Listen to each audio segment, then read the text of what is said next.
You're my star tonight. Oh, oh, yeah.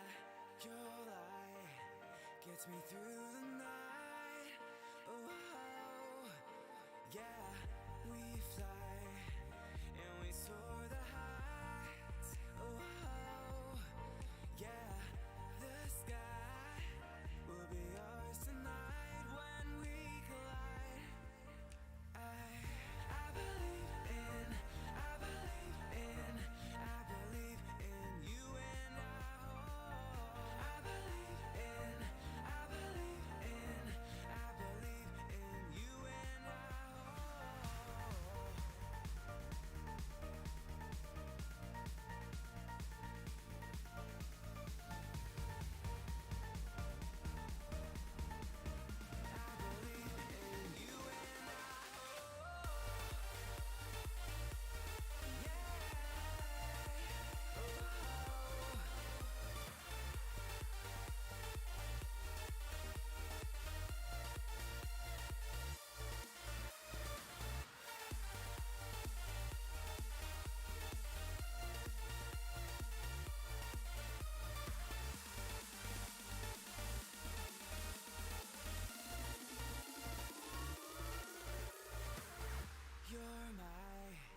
You're my star tonight.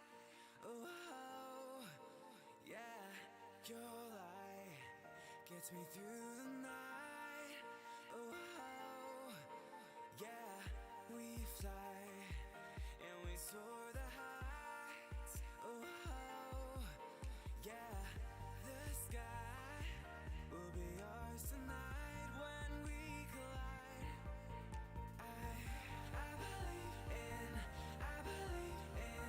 I believe in you and I. Oh, I believe in you and I. Oh, I believe that we can ride.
So, servus.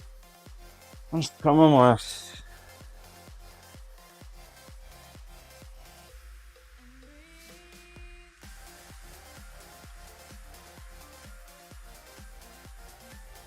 Ja.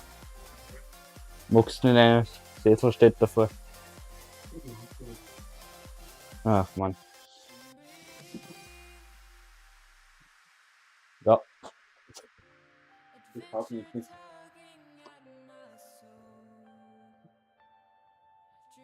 Ach Mann.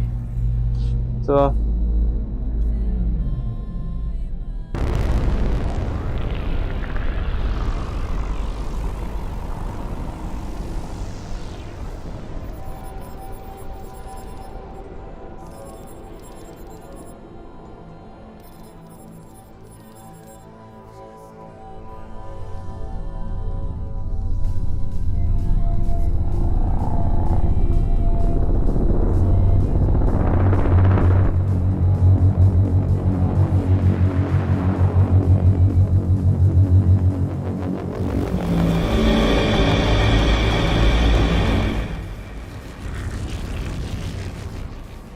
Hi, my name is Gabe Newell, and welcome to Half-Life Alyx.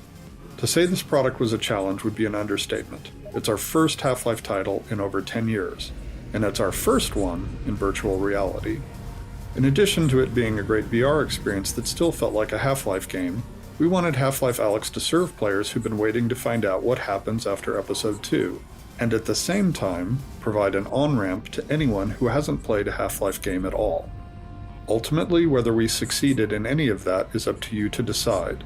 But hopefully, this commentary mode will give you some insight into the set of problems we faced and how we chose to tackle them. To listen to a commentary node, pick up the floating hologram of a radio headset in front of you and simply put it on your head. Once you're done listening to the commentary, you can take the radio headset off or simply put on the next one. Please let me know what you think. I can be reached at gaben@valvesoftware.com. While I'm unable to reply to all the emails I receive, I do read them all, and they're a critical part of the feedback we use to evaluate our work. Thanks, and have fun. Wer die haben.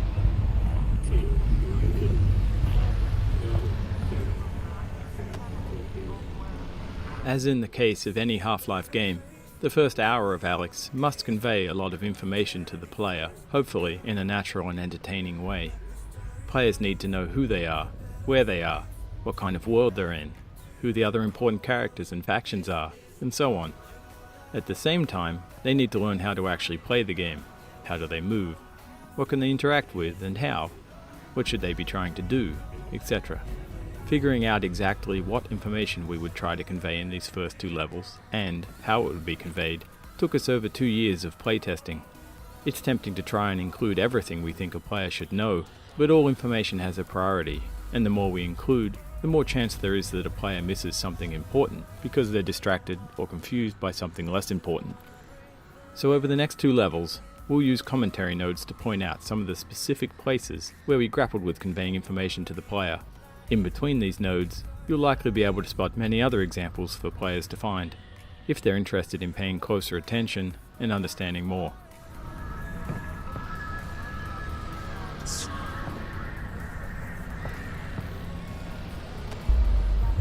One of the pieces of important information we struggled to convey was exactly when Half-Life Alyx is set within the series timeline. Whilst we tried to reflect it carefully in many of the world details, it was never 100% successful during playtests. Eventually, we decided it was too important to be left to the players to figure out, and so we put it in our opening text crawl. The Citadel's incomplete state did provide us with an early opportunity to reinforce the timeline visually. Half-Life Alyx takes place 5 years before the events of Half-Life 2, in which the towering Citadel represents the Combine seat of power. As we see here, however, early Combine infrastructure is a cluttered mess of cables and unusual structures sprawled all over the city, surrounding the Citadel's construction, and served as a useful indicator of the time frame. We went on to reinforce this impression in other places throughout the following level. Combine architecture tends to be abstract in scale and form, so we included some familiar visual cliches of human construction: the large external scaffolds, some distinction of floor levels, rows of small lights, and the tidying of the silhouette into more structured vertical elements. try and strike a balance between capturing the alien nature of the Citadel whilst grounding its construction in enough familiarity to better understand its size and state. Large, sweeping vistas such as this one proved an interesting challenge in virtual reality. Their distance from the viewer means they don't benefit from stereoscopic vision the way that small close-up objects do. Because of this, the small objects on the balcony often draw the attention of the players before they've even noticed the imposing structure in the distance. If we moved the Citadel too close, it felt absurdly huge and difficult to take in. Yet placed alone on the horizon, it felt two-dimensional and flat. We found the solution in filling the space between the viewer and the distant structure with many scale references. The city itself, huge supply cables leading towards the vanishing point, large repeated combine buildings, heavy pollution fog, careful lighting, and all the animated elements, especially the helicopter whose sound begins in the fade-in. All these were carefully composed to help draw the attention of the player to the Citadel first, before letting their attention wander to take in the details of the city, and settle ultimately on the inviting items here on the balcony.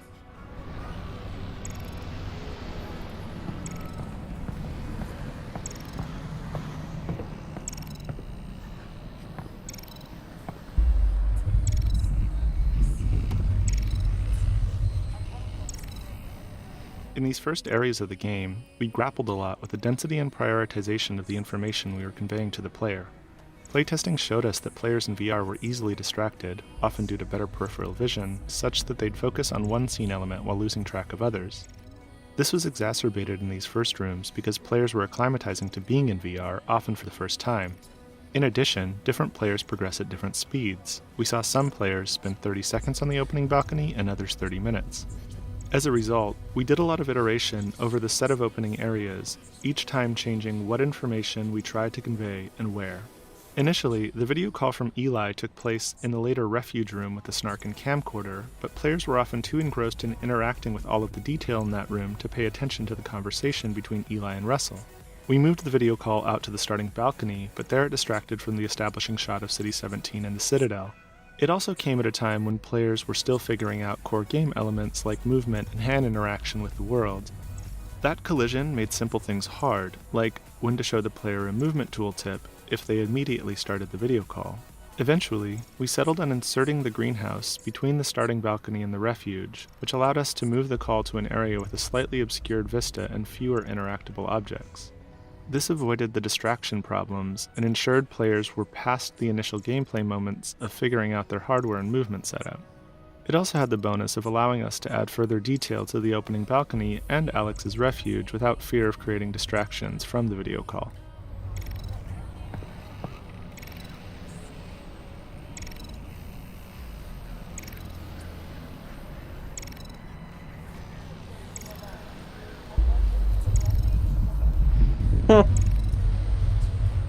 Lol. Aber Hilfe lustig.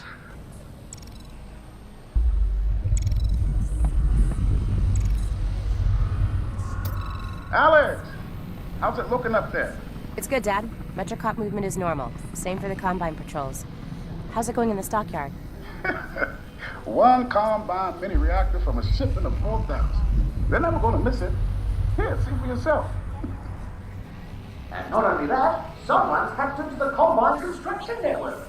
Don't get greedy, guys. We're not made of time here. 1 minute and I'm out, guaranteed. Oh, also, I spotted the Combine moving supplies into the quarantine zone. That place has been deserted for years. That is hard. Well, we'll look into it when we get back. What is it? Meet back at the safe house, baby. We'll be there soon. It looks like... What is it, Russell? What'd you... Terrific.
conveying critical information about the state of the world, the first 2 levels of Half-Life Alyx also needed to demonstrate some of VR's strengths. Conveying a sense of scale is something VR does much better than flat screens, and our early playtests showed us that nothing quite sold that scale more than seeing a Strider up close. In addition to the visuals, to fully illustrate the scale of a Strider at close range, we needed to do a lot of work on its audio treatment. Players had strong expectations about feeling the weight, power and presence of the Strider through its movements, particularly as it stepped on the balcony the player was occupying. In order to convey this power through sound, we layered multiple sound effects, allowing us to address ranges in the audio frequency spectrum and the temporal nature of those elements separately.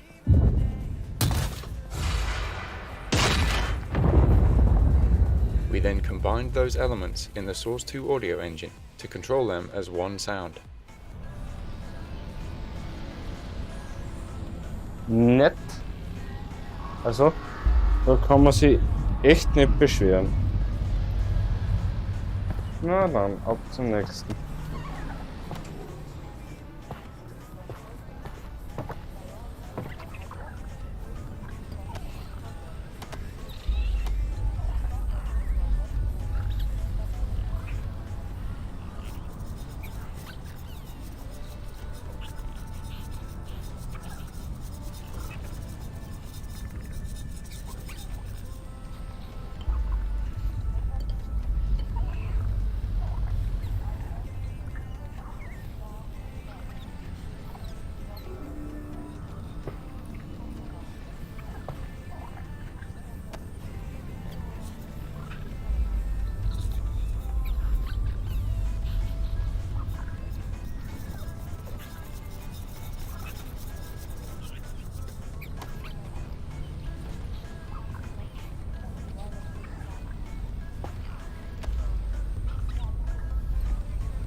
This room, internally referred to as Alyx's Refuge, was initially the location where the Eli video call took place. However, once that video call was moved out to the balcony, this room was freed up to solve other problems. In the Half-Life series, we've always tried to ensure that there's generally enough narrative for all players to understand where they're going and why, but for players who slow down and pay attention, there's more detail that can lead to a greater understanding. With the balcony being a place to get familiar with the game's inputs, the greenhouse being where the story kicks off, and the Strider there to surprise players with spectacle, we decided that the Refuge could be a quiet moment for players, where they could discover more narrative detail in the environment. At the same time, it could be a place where they can play around a bit more now that they're acclimated to being in VR. Spending time in the Refuge is meant to bring players into Alyx's role in the Resistance and her place in the world. We wanted it to feel like a real stakeout spot, where Alyx had been cooped up for weeks or months while planning the heist, doing research on the Combine. The camcorder, snark, and whiteboards are all toys that respond to detailed interaction and reward deeper investigation, giving curious players more information about the world of City 17 and what Alyx has been doing in it.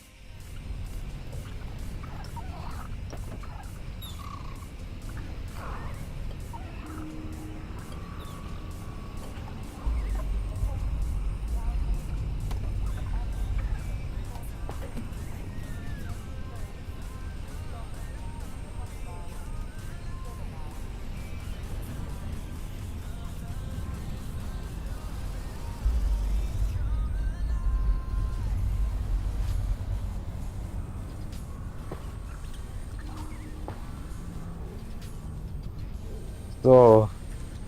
Hat das Achievement eigentlich jetzt angenommen? Füttere Snark. Hat das.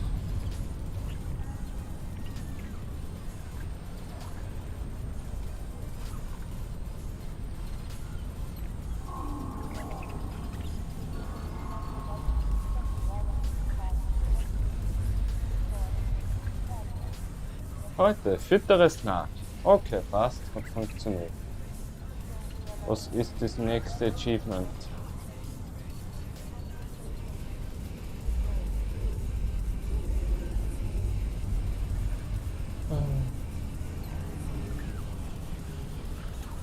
Stenbeute.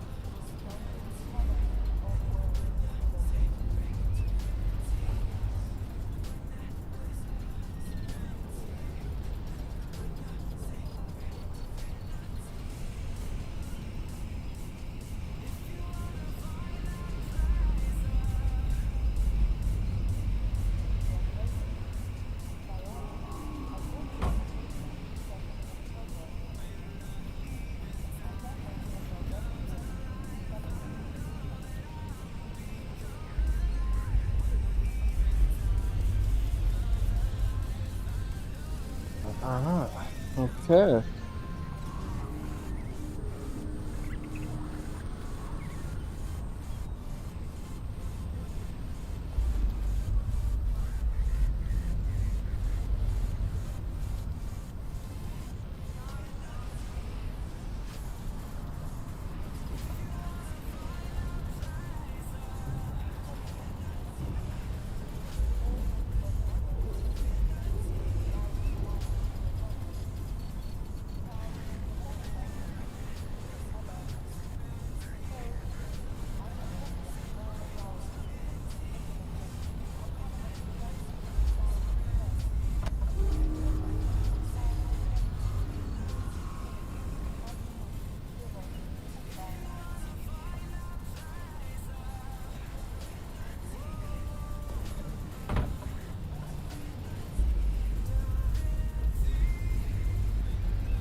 Wouldn't they? Yeah.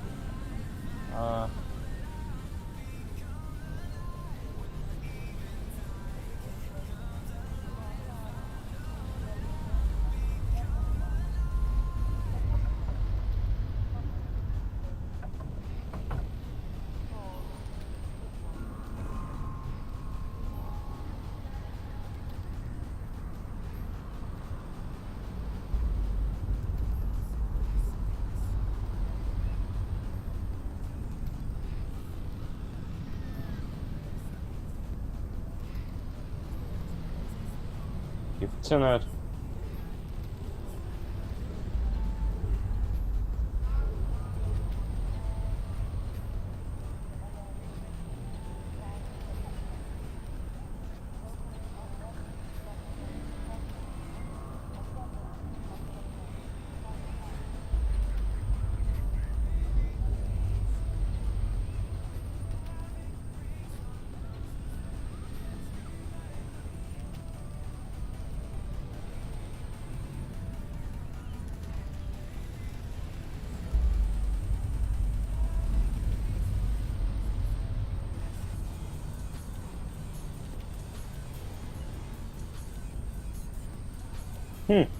Okay.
Gibt's ja nicht.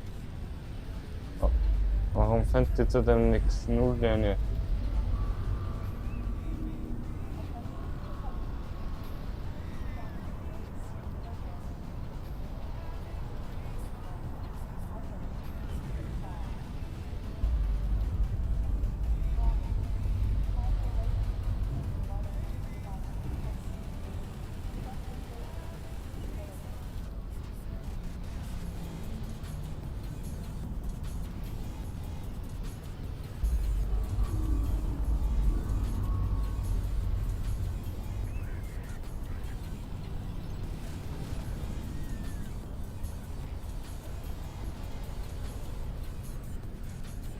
Nulllinie. Da muss ich suchen. Weiß nicht, was das sein soll.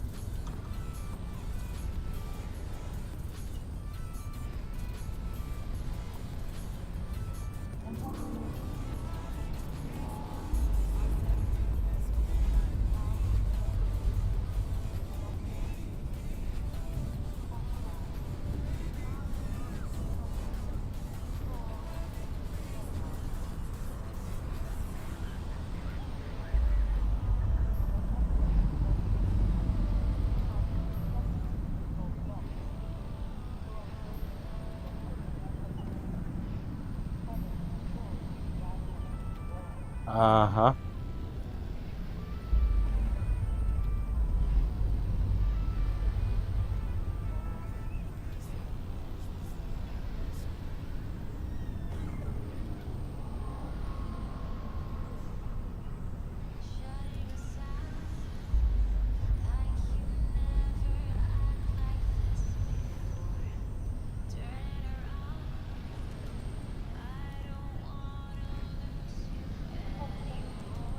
Ach, Mann, oh Mann.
So, funktioniert's jetzt noch, der Turm?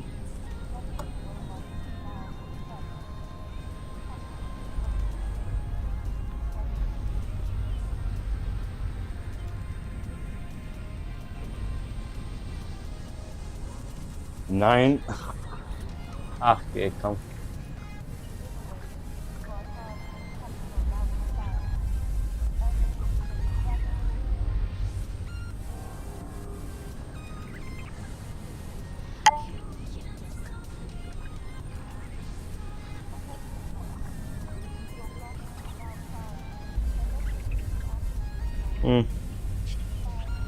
Ist jetzt ein wenig warner.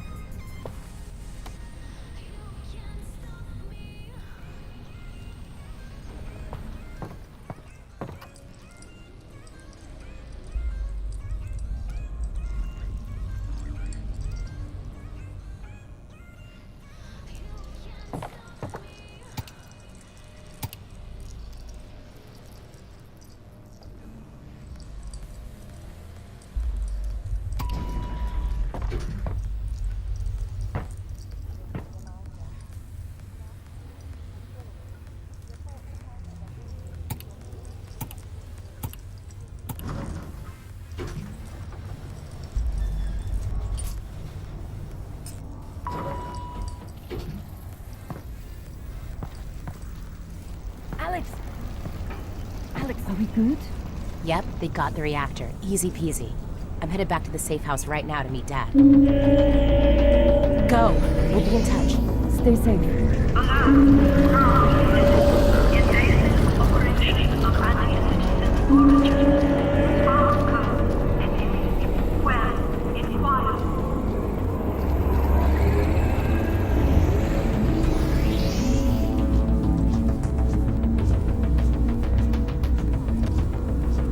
Critical pieces of information that we needed players to understand were simple to state, but not so easy to convey. That players were playing as Alyx Vance, not the Gordon Freeman they've played in all prior Half-Life games, and that Alyx is going to speak, unlike Gordon. These probably seem obvious to you now, but until we focused on them, it wasn't obvious to playtesters. Ensuring that everyone realized they were playing as Alyx was something we decided to hit with the biggest hammer we could, and named the product after her. But even with that, we were very careful in Eli's video call to ensure it's reinforced immediately. Olga, the character introduced here, was added to further drive it home by calling out when the player exits the elevator. Olga is the first character the player meets in person, and her dialogue here, and again ahead in the alley, is aimed at driving home the fact that she's conversing with the player, and that the disembodied female voice the player hears is Alyx speaking back. This was harder to convey in Eli's video call, because it already features Russell speaking off-screen, whereas in this scene, there's clearly no one else around in the conversational space other than Olga and the player. Without Olga, we found that, even though they had already spoken to Eli and Russell over the video call, playtesters still didn't feel like they were Alyx.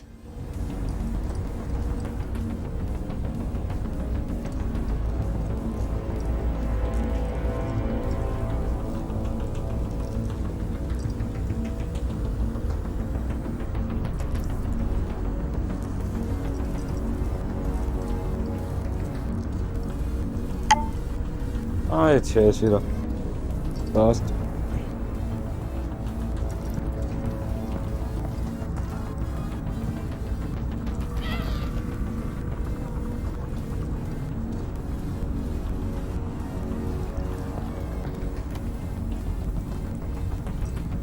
When we started Half-Life Alyx, we were very curious to find out how VR would impact our music design.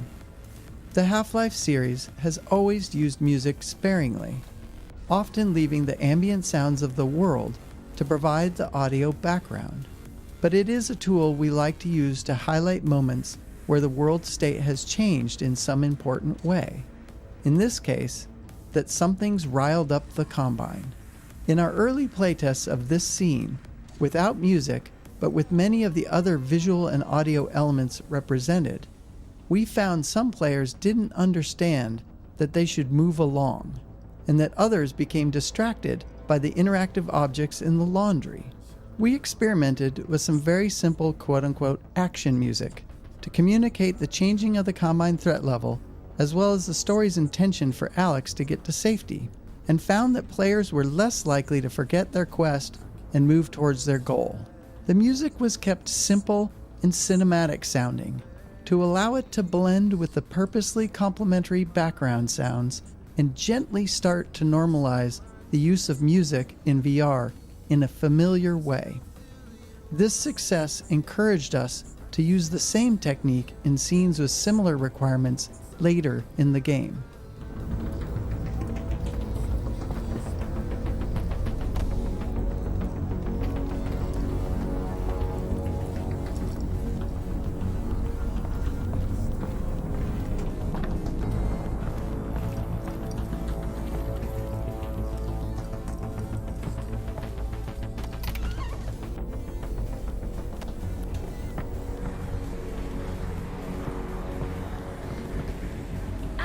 Alyx, over here. What is it?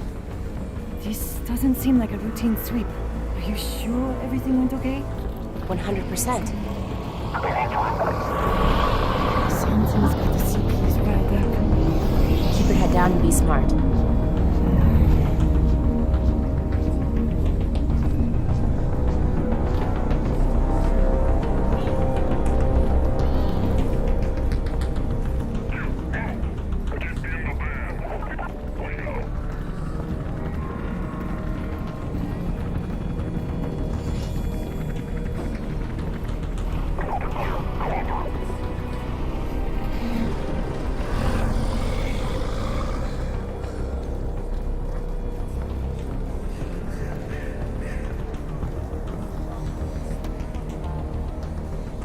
The remainder of this level is designed to continue informing the player about the world they're in, and to support the increase in the Combine's alertness. We also wanted detail to make the city feel alive, something that becomes much harder later on, once the player has a weapon. This was tricky to design due to the challenge we're often faced with, the friction between narrative state and gameplay state. Here, the narrative implies that Alyx should be making her way back to Eli as quickly and quietly as possible. But gameplay-wise, we're at the start of the game, and players are still testing the limits of everything they can see and touch. Unsurprisingly, playtesting showed us that some players would dedicate themselves to following the narrative and quickly move through the area, while others would completely ignore the narrative and explore every nook and cranny. While it's tempting to simply remove all distractions in an attempt to unify all players towards following the narrative, it would send the wrong signal about the density of our world and how the game intends to reward players for exploring it. So we spent months refining this section, adding, changing, and removing elements. We tried to find the right level of narrative tension, where players felt like they should be moving along, but not so quickly that they can't stop to tinker with something. We put in enough interactive objects and narrative moments where players were always rewarded for looking around, but we designed all those distractions to end quickly, so we could encourage players to continue moving along.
Wait, I just live here. Probable anti-citizen. Keep those hands up.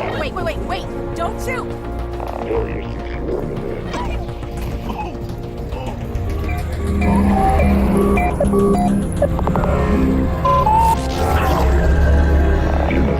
We didn't steal anything. No one, I didn't see anyone. Get out and take the transport. Dad! Hey, wait, no!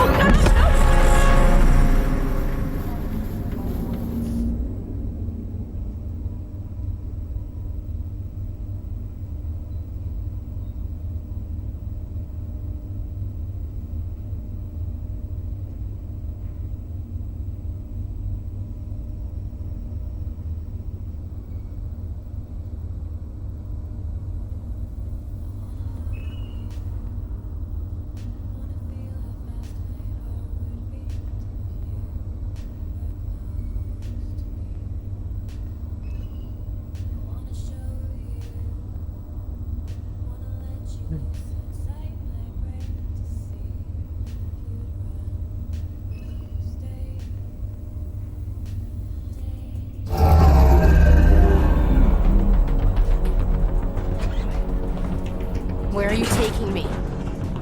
Where's my father? Hello? Damn it, where's my father? Tell her to stop moving around back In here. order to limit the possibility of motion sickness that could be induced by moving the player in a vehicle, we initially wrote this scene to have Alyx wake up after the van had already crashed. Players found this underwhelming, however, since the game seemed to be needlessly holding back an exciting moment they could have experienced for themselves. Addressing this meant that we had to tackle the technical problem of moving the player comfortably in a vehicle. In this van, and in the train at the end of the map, you'll notice that the outside world is only visible through small windows. These outside views are necessary to provide motion parallax, but the small window size ensures that the player's field of view is always dominated by the vehicle interior, which is naturally in the player's own frame of reference. This greatly reduces the occurrence of motion sickness. Aside from the parallax of the outside world, we use animated lighting and careful sound design to produce the effect of riding in a vehicle.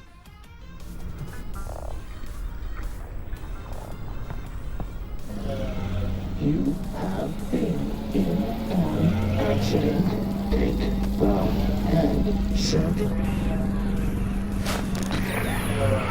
Alyx, you there? You've got to get moving. Russell?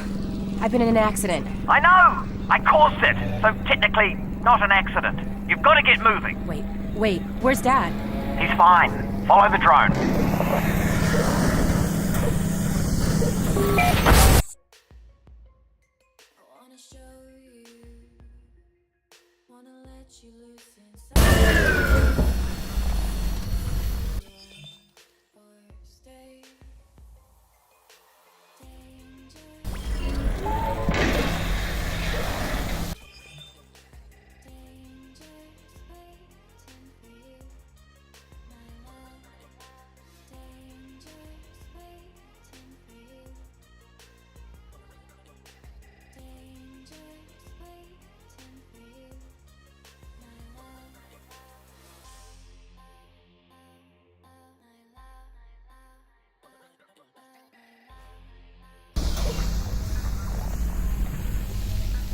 You've got to get...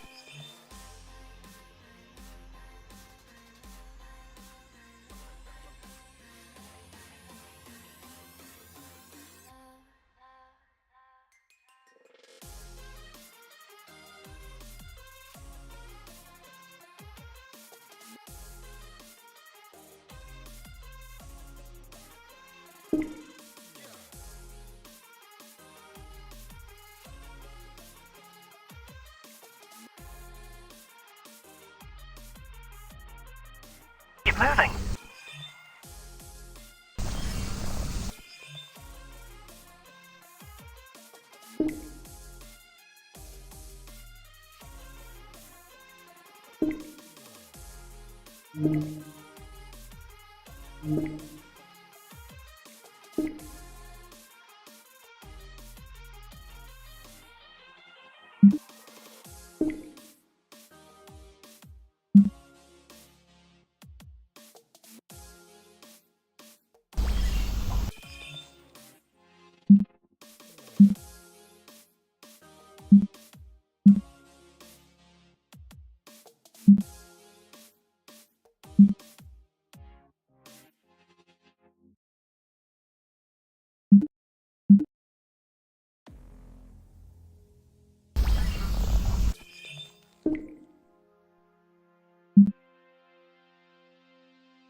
Get moving, Alyx!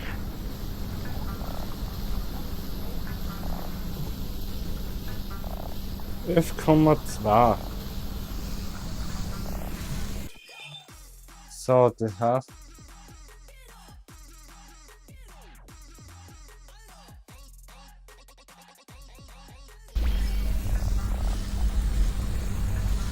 Alyx, you need to get out of here, now. Okay, got it.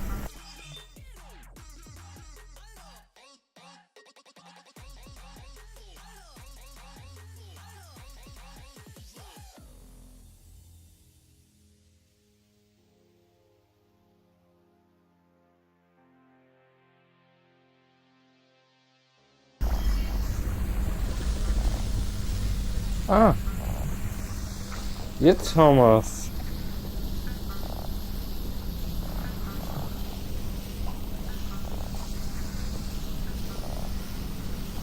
Okay.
Ah, ja, okay, dann ignoriert das Setting.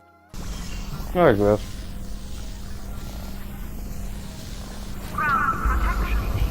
So, Dad's okay, right? Yeah, well, no. To be honest, even he's strong. But... They've still got him. He was in a separate transport. And you saved me? Well, yes. I had no way of knowing who was in which van, so... Yes, the result was that I saved you. Do we know where they're taking him? Criminal holding. And then, when they realize he's Eli Vance, to Nova Prospect. But I'm already working on a plan to get him back.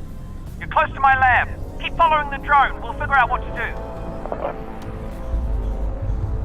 Where the last map was focused on conveying a lot of information about the world state to the player, this map is where we need to start the player's larger quest. That means the player must leave this map with an understanding of what's happened to Eli, and what they're going to do about it. The player also needs to meet Russell, so they have a face behind all the radio dialogue throughout the game. Finally, we need the player to collect the gravity gloves and the pistol and learn how to use them both. This is a daunting list. From experience, we know that if we cram all that into a single scene, players won't be able to remember more than a couple highlights. So this map's purpose is essentially narrative pacing. We need to draw apart the required events, separating them with enough time and space that players could ingest and remember them. At the same time, we're a little under the gun. Playtesting showed us that by now, some players have been playing for 30 minutes, and they're wondering when they're going to see some enemies. One of the first steps the writing team took on this map was to flesh out a scene between Russell and Alyx that covered all the dialogue we needed. Due to the fact the player is meeting Russell for the first time, and that there are a significant number of in-fiction events that Alyx and Russell need to talk about, the scene ended up containing a lot of dialogue. We knew there was no way we could build a scene that long without boring the player, and the most important elements would be lost in the noise. One of the first tools we used to address this was the introduction of Russell's drone. It allowed us to take chunks of the dialogue from that original scene and deliver them throughout the area preceding the scene. This meant the scene itself could skip over the in-fiction preliminaries and get right to the critical goal delivery. And whatever it is, they're gonna kill anybody who saw it, and anybody who knows anybody who saw it, which means us and your dad. Russell, just hang on. I'm almost there.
In addition to delivering narrative at a consumable pace, this map needed to continue communicating the state of the world outside of the quarantine zone. We also wanted players to understand when Half-Life Alyx takes place in the larger Half-Life timeline, and to see for themselves the massive scale of the Citadel under construction. The power of the Combine is embodied in their indifference towards humanity. They've conquered Earth with little effort and are now plundering it for their own ends. They put a modicum of effort into their propaganda, but it's ultimately uncaring. Later in Half-Life 2, we see Breen's attempts to talk to humanity with more seriousness, but it's unclear whether that directive comes from the Combine or if it's just Breen's attempts to be useful to them. Meanwhile, the Combine construction is brutally efficient. The Citadel's pervasive feeder cables make no attempt to fit into the lives of the residents as the Combine drains the city of its power. Within this playground, a nostalgic nod to Half-Life 2, this enormous cable has been run right through the mural on the wall, demonstrating the Combine's total lack of interest in the history behind the city.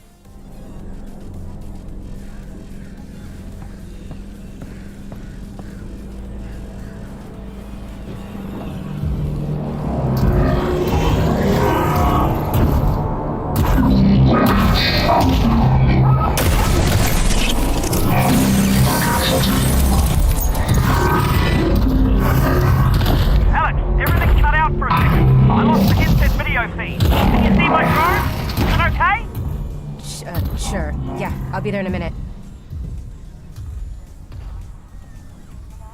So, das Achievement hat es genommen, volle Fahrt.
Wie soll ich denn noch damit interagieren?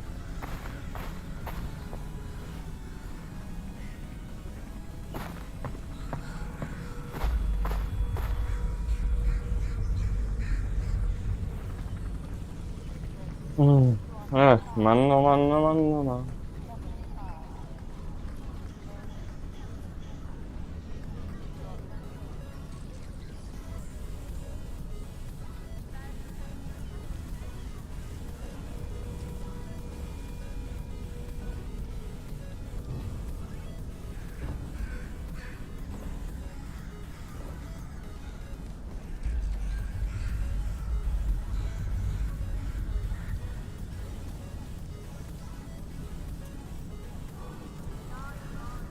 Ach so.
Yay, jetzt hat funktioniert.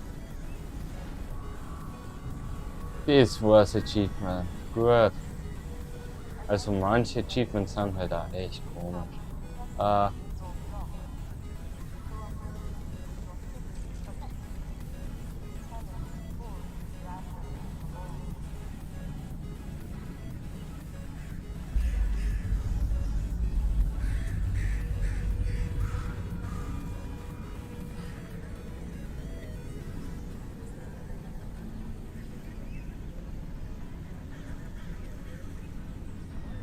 So, kurz überlegen.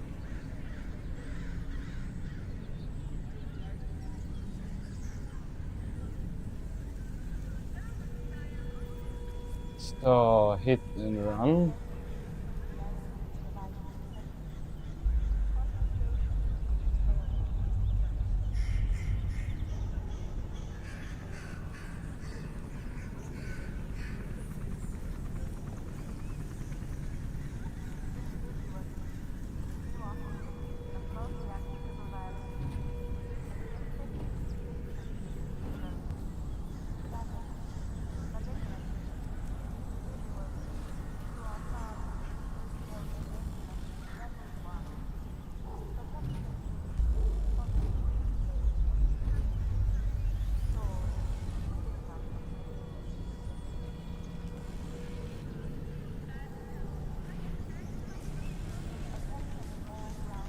Gibt's ja nicht.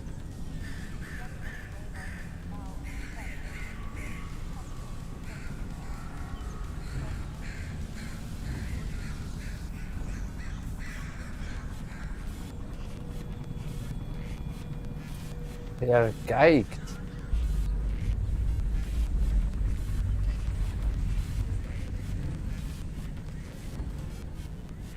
Ah, okay. Gut. Gut, dass ich das jetzt schon weiß.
Alyx, great. Okay, let's... Wait, my drone's okay, right? Nope, it exploded. I'm fine, by the way. Right, good. Well, that's the main.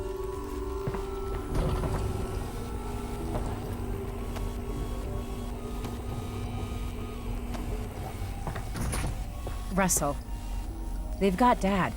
I know. This is bad. They're gonna find out what he knows, and then... yeah, they're gonna kill him. Oh, God. But the good news is, we've got something they don't. Which is? My plan to get him back. Great. Let's hear it. Now, pretty soon they're going to realise that your dad is not going to talk. And when that happens, he's off to have his brain sucked out. Russell. Potentially. Maybe not, though. I mean, they could just drill into Stop. his... Oh, yeah, still your dad. Right, well, what they will do is take him by train from here. This is Eli. To Nova Prospect. And if he gets on that train, that's it, right? Not necessarily. Grab something that represents us.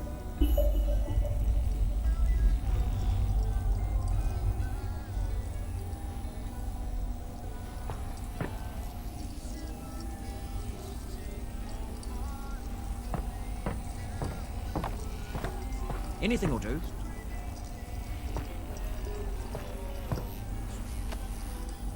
Russell's laboratory is the first time the player is in the same room as another character, and it highlights one of the main challenges we face when designing choreographed scenes in VR, keeping the player and characters out of each other's space. In previous Half-Life games, we could always forcefully move the player if we really needed them out of the way. We made several attempts at finding a similar solution in VR, but found that it often made players feel deeply uncomfortable or disoriented. So instead, we designed these spaces to allow for a natural separation between the player and our characters. Where natural separators couldn't exist, we had to restrict players from moving into the character's space, removing that limitation as soon as the character had moved out of the way. Another challenge was balancing how often characters respond to player actions while delivering important narrative information. In early experiments, we allowed characters to stop mid-sentence, which allowed them to respond immediately to the player, and then continue on with their dialogue. While technically straightforward, this was incredibly difficult to execute in animation and dialogue without feeling unnatural. The combination of custom reactions necessary to cover the range of possible player interaction and the resulting return to narrative dialogue quickly multiplied out of control. Eventually, we settled on a solution where we allowed only a minimum of interactions during the important narrative delivery sections, and a wider range of responses to more complex reactions after the scene has completed. In the case of Russell, we layer subtle head facing and natural eye contact on top of his performance while he is talking with Alyx. Then, after the scene, when he is typing at the computer, he will respond to players trying to touch him or objects being thrown around.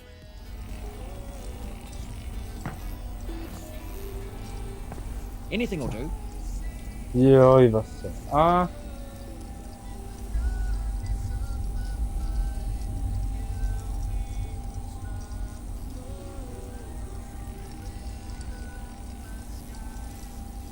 Anything will do.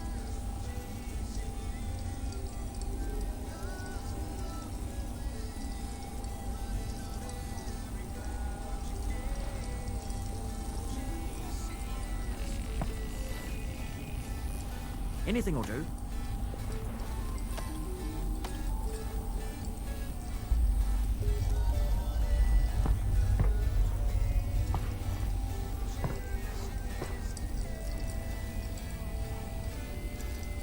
Yeah, just grab anything. Right from our earliest experiments in VR, we learned that players expect a high level of audio fidelity, even from minute interactions, particularly when the sounds are meant to correspond to clearly observable visuals. For instance, in one of our prior games, it may have been acceptable to use a generic sequence of computer key sounds when Russell was typing. In VR, however, we know that a player can observe the animations very closely, and even put their head right next to Russell's keyboard if they choose. In this case, players would notice a lack of one-to-one correspondence between the key press animation and sound. For Half-Life Alyx, we authored a set of individual key press sounds to be driven by animation.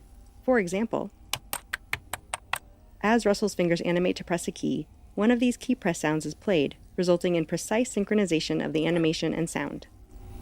Yeah, just grab anything.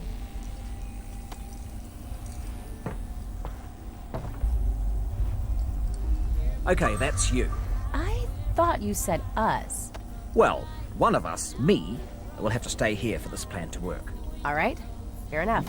Just outside, there's a second train that also leads out of City 17 through the quarantine zone. Okay. Both trains intersect here.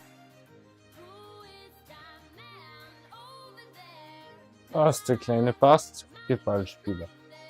Was ist das nächste? Der Max-Snacker? Ah, das ist was. Habe ich das schon? Max-Snacker, ja, habe ich. Dann haben wir Unmissable, cannot be missed.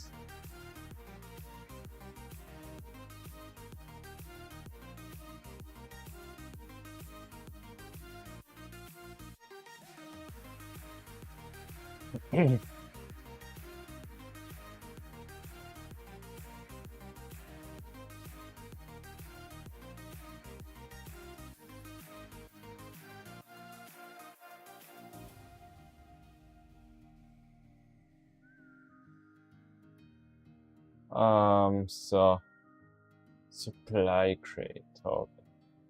Up in the arms. Okay. Freshly squeezed. Das ist, glaube ich, das nächste Achievement, was man sieht.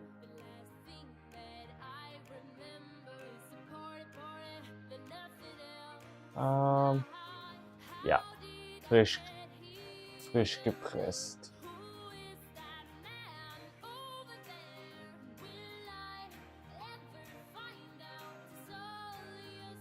Passt. Gut.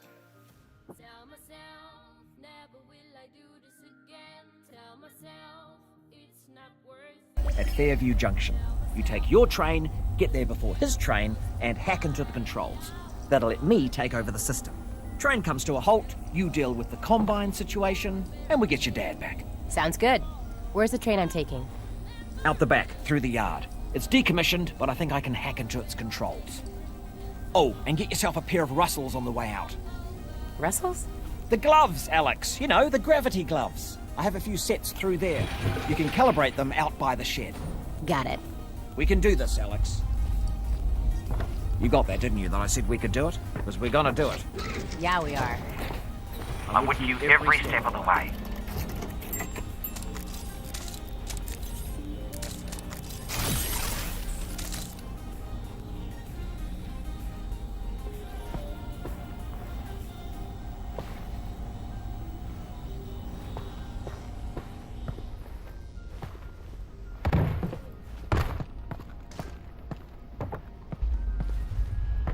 Alright, you know how this goes. There should be a bunch of junk down there.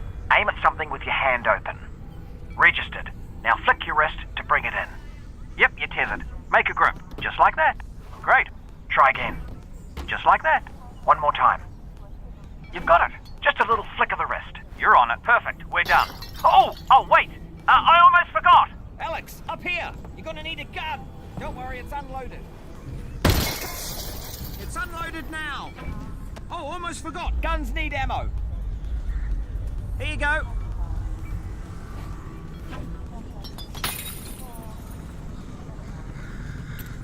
Right, heading back to the courtroom.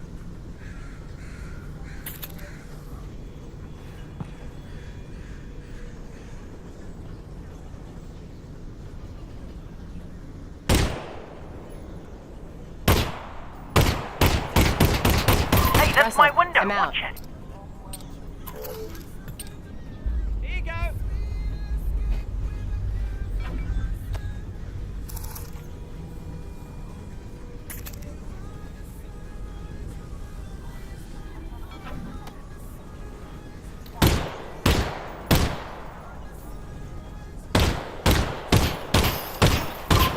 Hey, Russell? I'm out again. Heads up.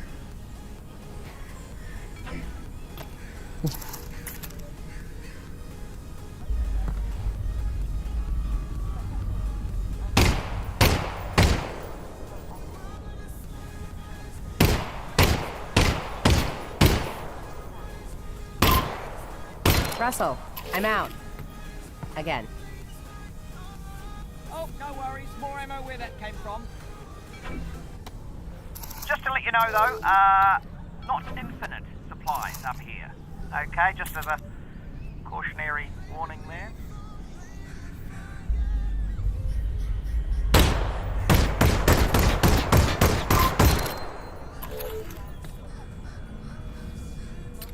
There you go.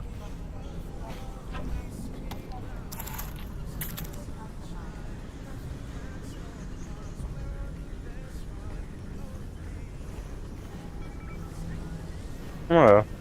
One frustration players may encounter in VR is having to physically bend down or reach out for objects in the virtual world, especially if they have limited real-world space. A common solution for this is to provide a way to bring objects to the player, instead of forcing the player to go to them. We knew this would be an important feature in Half-Life Alyx, with its sprawling levels and players' desire to explore every corner of the world. We didn't want this mechanic to feel too gamey or magical, so we decided to integrate it into the fiction of the game by making it a feature of the gravity gloves, which are a natural precursor to the gravity gun of Half-Life 2. This allowed us to present the mechanic as a real physical action that's enabled by a piece of in-fiction technology. To emphasize the physicality that is unique to the medium of VR, We used a physical gesture to activate the pull instead of a button press, and then required the player to actually catch the object instead of automatically attaching it to the hand. This made the mechanic feel more natural and rooted in the fiction of the game's universe, while allowing the player to feel powerful and accomplished. When a player pulls an object with the gravity gloves, we use the game's physics engine to apply a launch force to that object with a trajectory that is partially influenced by the direction of the player's pull gesture.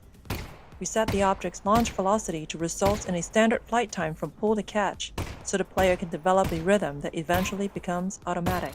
We want the object to arrive at the hand as reliably as possible, so after the initial launch, we continually apply small impulse forces along the trajectory, represented by the white arrows. Those impulses help counter gravity and compensate for collisions with obstacles along the way, while continuously steering the object toward the hand, which is itself a moving target. A generous catch range and subtle haptic feedback when the object enters that range virtually guarantees that it will end up in the player's hand every time, even if their attention is focused elsewhere. One other benefit of implementing this with physics is that we didn't need to do custom handling for an object's size, mass, or inertia, and it automatically compensated for the non-standard gravity that players encounter inside the vault at the end of the game.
Alyx, up here! Heads up!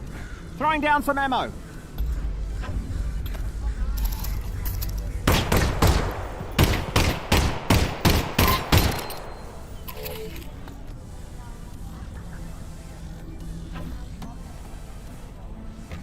Here you go.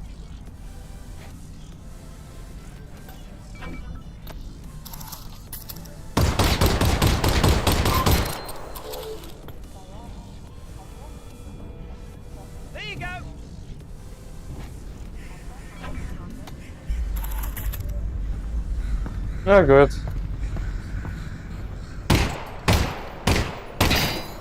Oh, you took care of that lock then. Good. Great. Did have the key for you, but should have given you that. That's on me.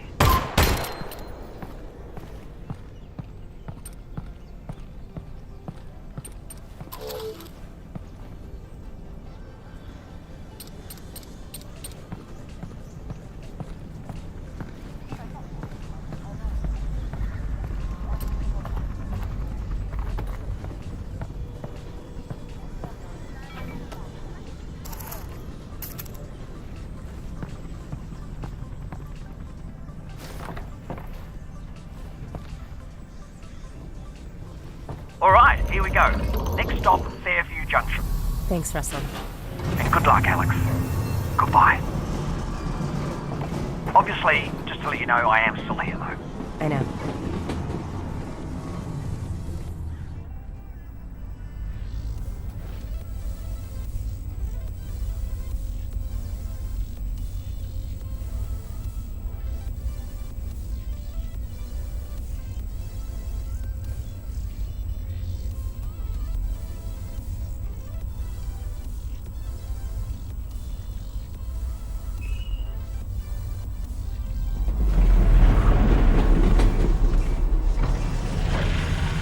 Hello, Alyx?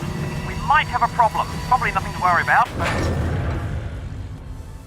Did the train stop? It stopped, didn't it? Yeah, what happened? It's jammed. When the Combine shut down the quarantine zone, they must have tightened security. Which means? Yeah, you're nowhere near Fairview Junction. You're just outside the QZ. And this is as far as we get by train. Then I'm headed on foot. Good. I'll see if I can get you in some other way.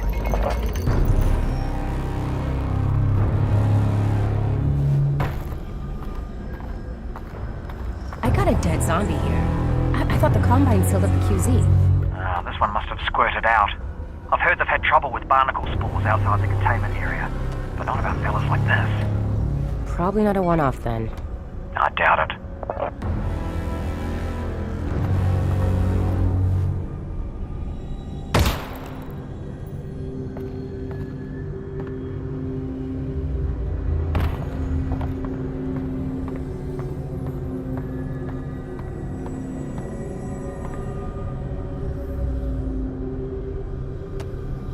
Even in our earliest experiments in bringing Half-Life to VR, we found that players enjoyed exploring every nook and cranny of the environment. With the increased fidelity of VR, players not only expected to be able to interact with a vast array of objects, but they also had a strong desire to find something useful from time to time. This was so universal among testers that in addition to more searchable locations and interactive objects, we added a new resource, resin. Level designers could place this new resource in fun and interesting locations that weren't tied to game progression, rewarding players wider-ranging exploration. We also tied this new resource to a longer-term goal in the form of weapon upgrades, further motivating players to explore the environment.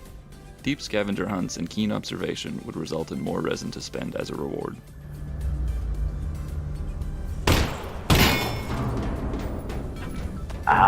Would you look at that? Resin. And if there's resin around here, there should be a Combine fabricator. Keep an eye out. We might be able to upgrade your firepower a bit.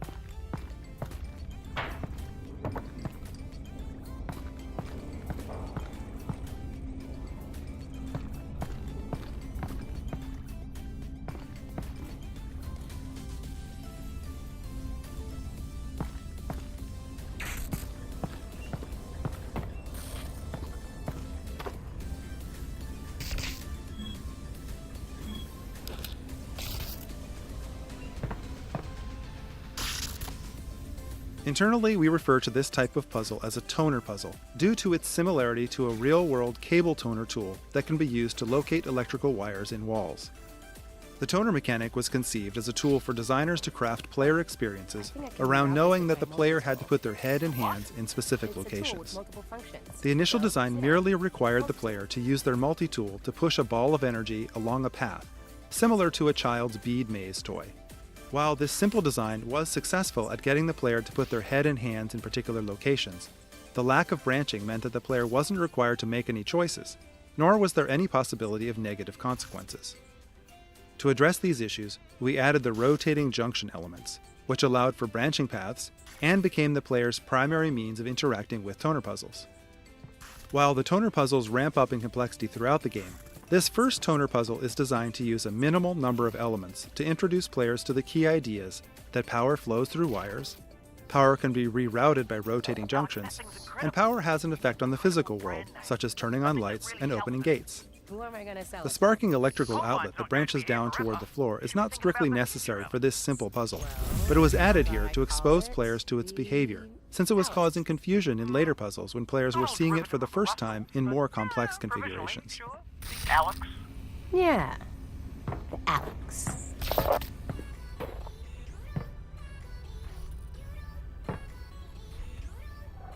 Oh, a health station. Russell, the Combine use these. Are they safe for people? Yeah, I use them all the time. Are you sure? Yeah, they're great. Ow! Ow, ow, ow.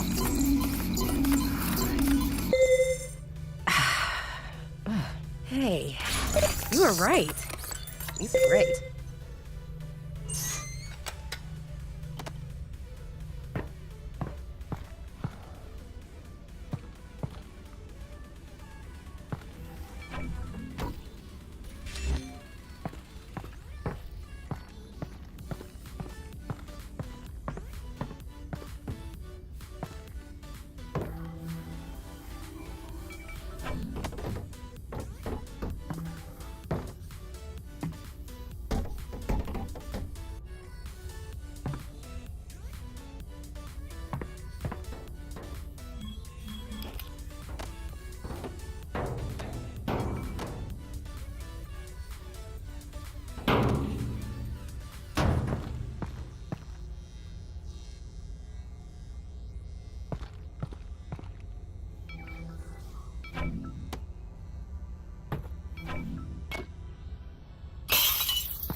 From our earliest experiments in VR, we realized how critical high-quality, high-density lighting was to conveying a sense of realism.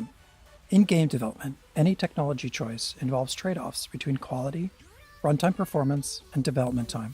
For Half-Life Alyx, we chose a high-quality, high-performance light mapping solution which required a significant amount of offline preprocessing. We performed the light map preprocessing using a render farm, which could take several hours for a single map at the highest quality.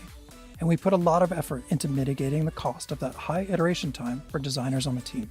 Specifically, we implemented a real-time approximation to the final lighting result, which allowed designers to light scenes in real time with confidence that the high-performance light maps would match their intent. Most lights in Half-Life Alyx are baked into a single term that describes distance fall and shadow, allowing us to change the brightness and color of lights in real time at no cost.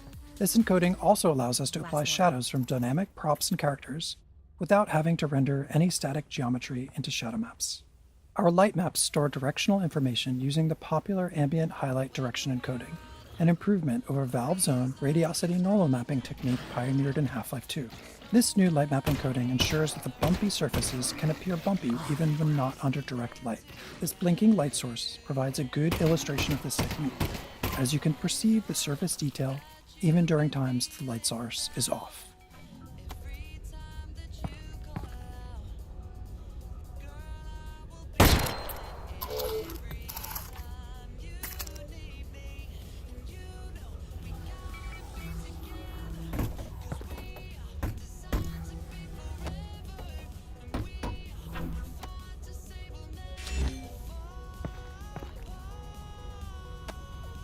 Barnacles, while an iconic Half-Life creature, presented some interesting VR-specific challenges.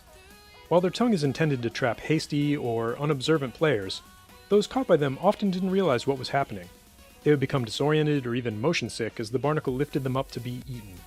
These unfortunate players almost universally died, and failed to learn what was happening even after multiple encounters. To address this issue, we created the tongue as a particle system. This allowed us to both physically simulate it as well as reliably position it for maximum visibility. If a player does get grabbed by a barnacle, the tongue always wraps right in front of their face, no matter which direction they try to look. This makes the tongue almost impossible to miss and visually guides the player's eyes up to the location of the barnacle, so they know where to shoot to free themselves. These asphyxiation visuals that kick in as the player is being lifted not only serve to communicate the damage the player is taking, but they also help to reduce motion sickness by narrowing the player's field of view. These changes, combined with sound effects and other visuals like seeing stars and blacking out, eliminate confusion for players and enabled us to bring this classic enemy into the world of Half-Life Alyx. How'd you meet my dad, anyway? You guys work together at Black Mesa, right? Yeah, well, no. Tricky place to get a job at, actually. I interviewed at Black Mesa. They said try again in a year. I don't need to tell you what happened after that. Lucky break for me, really. Not a lot of survivors. Honestly, it's a miracle you and your dad got out of there.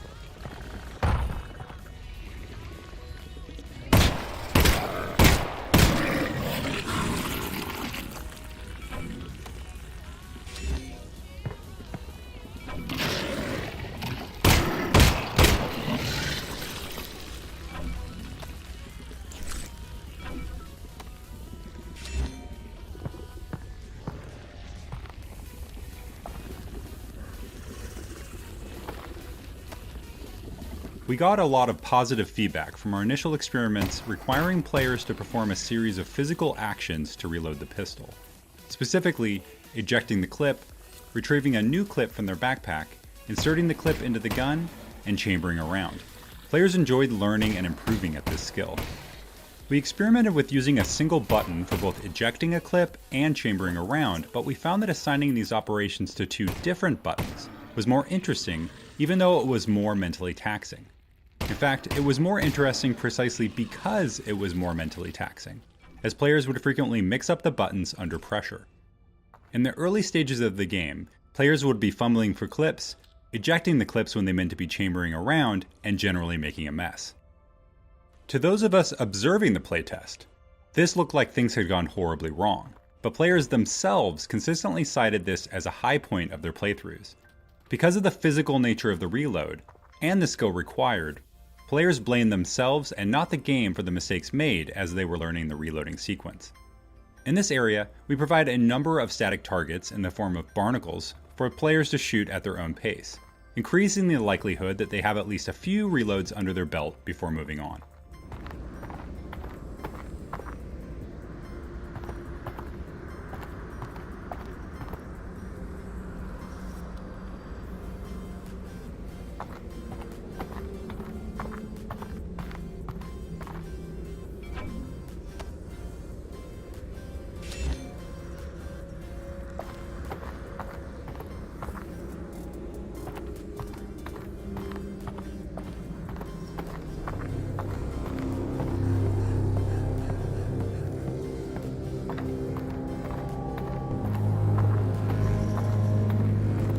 I take it the quarantine zone is behind this hatch? Yeah, that's where they keep it. I'll look around for a control panel to open it up.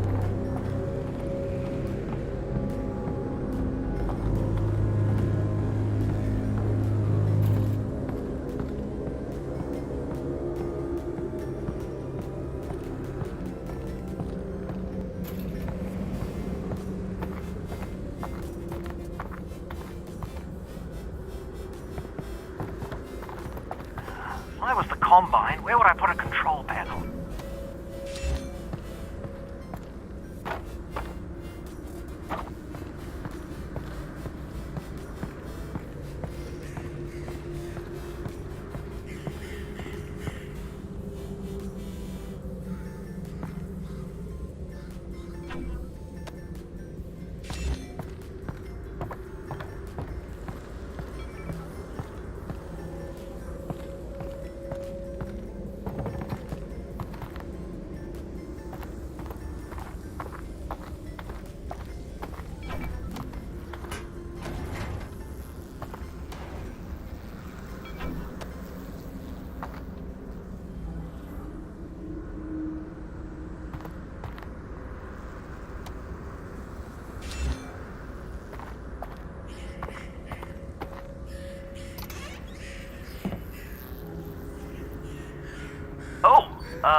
Do you need a minute?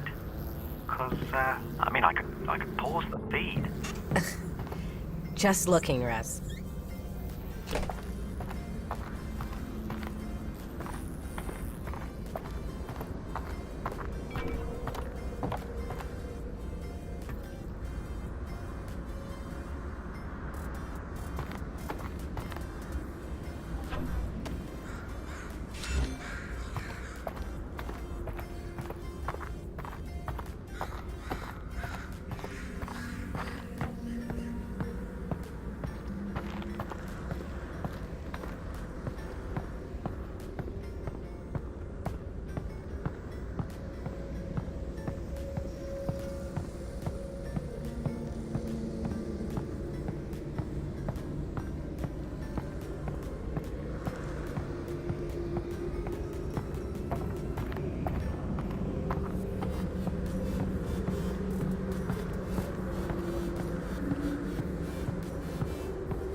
Ugh.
In prior Half-Life games, while playing as Gordon, the player saw Alyx use her multi-tool to hack into Combine security systems in order to unlock doors or perform other acts of sabotage.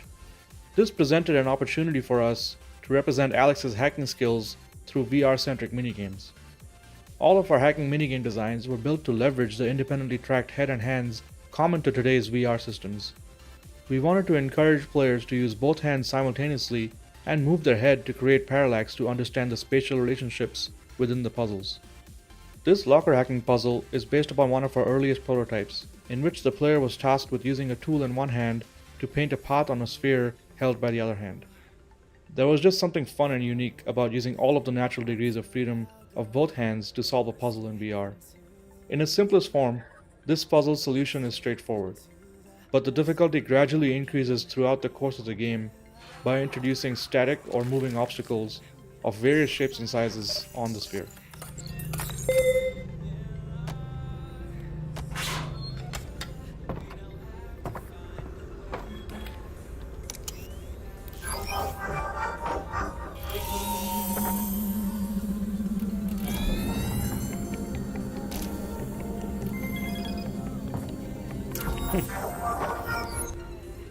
You know, Russell, now that I'm walking into the quarantine zone, it just hit me.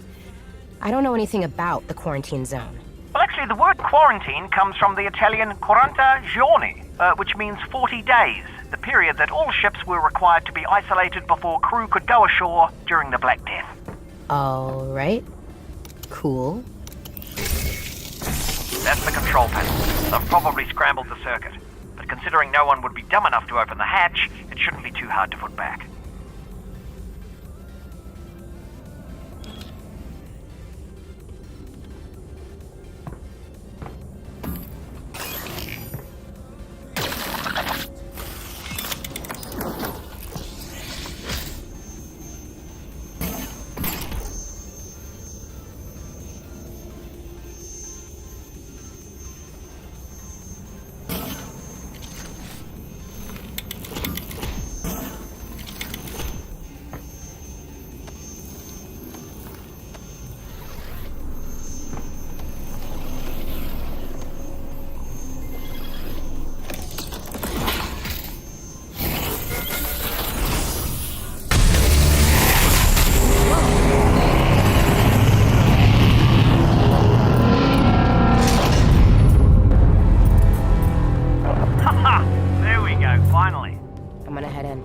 How far is Fairview Junction? You'll go through the old subway tunnels on your way to the train yard. Have they started moving Dad yet?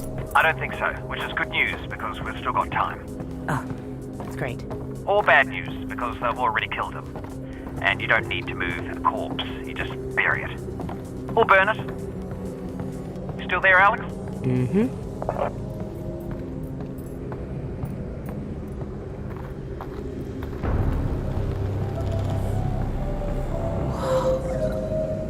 Russell, are you seeing this? Whoa. All right. Here we go.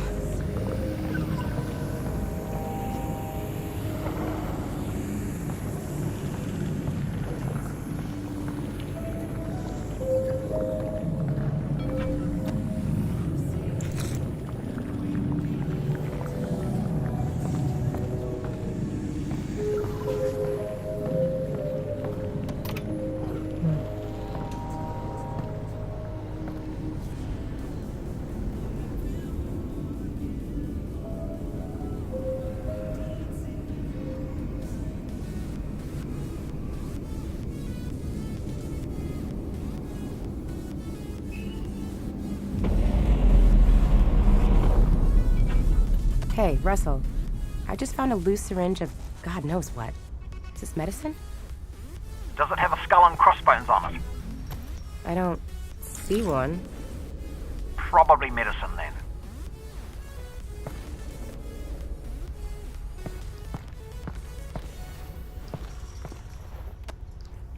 In our early prototypes, players could heal themselves by grabbing a Half-Life 2 health pack and pressing down on a controller button, which obviously wasn't a very interesting VR interaction. During the development of Half-Life Alyx, the Counter-Strike team added health injectors into CSGO as part of the new Danger Zone game mode they were developing. When we saw this, we felt that an injector would work well as an intuitive healing item in VR as well. Players would press a button to arm the injector as a way of indicating their intent to use it. This prevented unintentional use of the injector and gave us an opportunity to showcase how physical the interaction was going to be via haptics, animation, and sound. Some testers even initially responded with dread over the fact they were going to have to use a needle on themselves and looked away when performing the injection action. We also had to create approximations of the player's arms and body, as playtesters all had their own preferences for where they wanted to apply the injection. We even added the ability to inject into the head since so many players tried to do it just to see if it would work. Yes. Okay, kann man machen.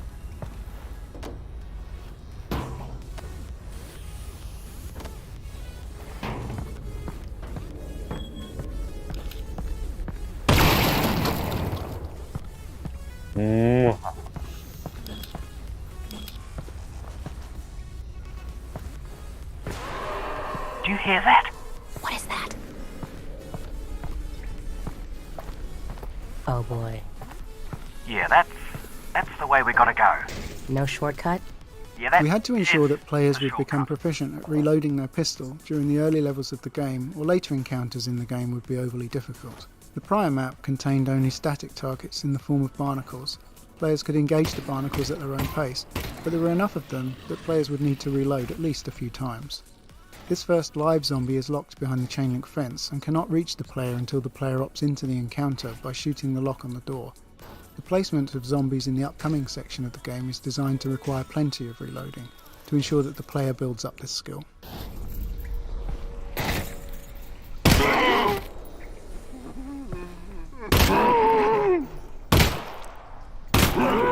Alright, that seemed to work.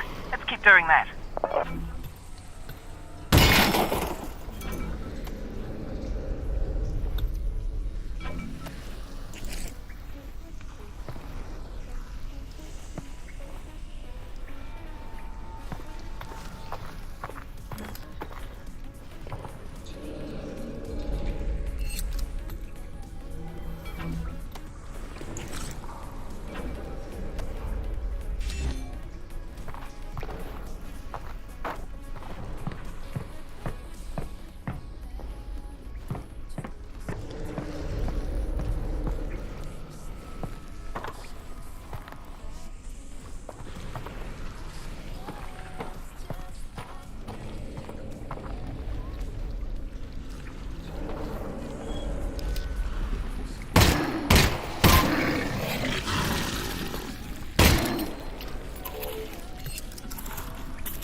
Virtual reality provides the opportunity to add physicality to gameplay, but this needs to be balanced against player fatigue and accessibility. For example, we experimented with a low ceiling in this area, requiring players to crouch the whole time that they made their way across the tops of these train cars. Playtesters did not enjoy having to crouch for so long, so we raised the ceiling.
Be careful.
The breakable glass panels in Half-Life Alyx are yet one more system designed to convince players that they are present in a living, breathing world. The panels detect the position of an incoming impact and procedurally generate new, smaller glass panels in a radial pattern around the impact position. These new panels can then break into smaller panels themselves, and so on. We found that players would often break glass panels accidentally, then spend time testing just how interactive they really were by trying to break them more, eventually realizing that yes, the glass really did shatter at the appropriate location. At one point, we experimented with building special puzzles out of breakable glass, but in the end we found the glass to be more appropriate as a passive interactive element in the world, one that reacts in a satisfying way to a variety of impacts, from zombie melee attacks to incoming gunfire or any other physical interaction in the game.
Alyx, I think that's a combine fabricator. Put something in it. I want to see how this thing works. Got it. Will it work on the Russells? No, but it should fix up that pistol nicely. Good thing, too, I gave you one of my lesser guns. Thanks, Russell. Well, you know, in case it doesn't make it back. Tell you what, Russell. If I die, I owe you a gun. You owe me a gun anyway. That wasn't a gift. That's my gun.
Weapon upgrades are a new feature for the Half-Life franchise, and fictionally this mechanic paired well with Alyx's tinkering nature.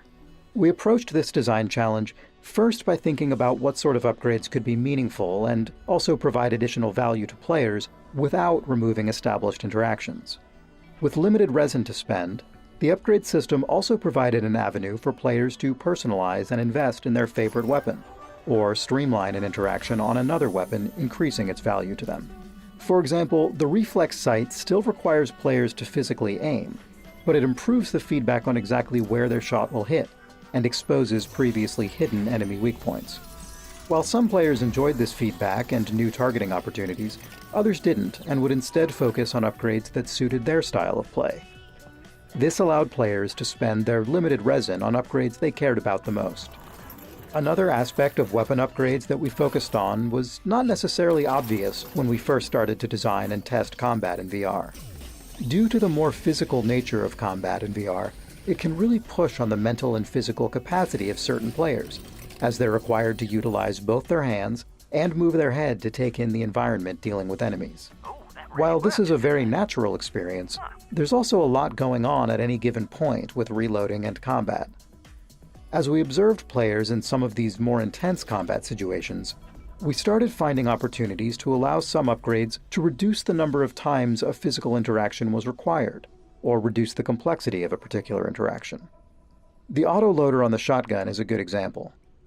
When added to the shotgun, the normally slow, methodical action of feeding shells into the gun is replaced with a far simpler, faster interaction of slapping the shells into the autoloader before they get automatically fed into the gun. This allows players to look around, focus less on the gun while reloading, and take in more of what's going on around them.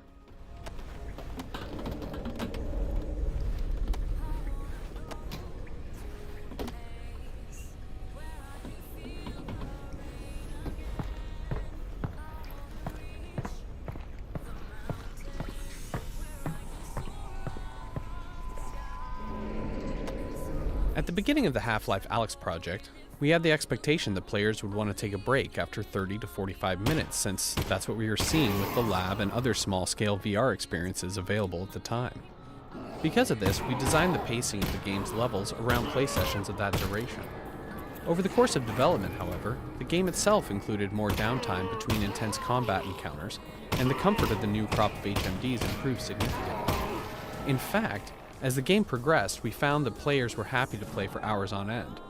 At the end of the playtest, players would often remark that this was the longest they had ever played VR in a single session.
Three mags left.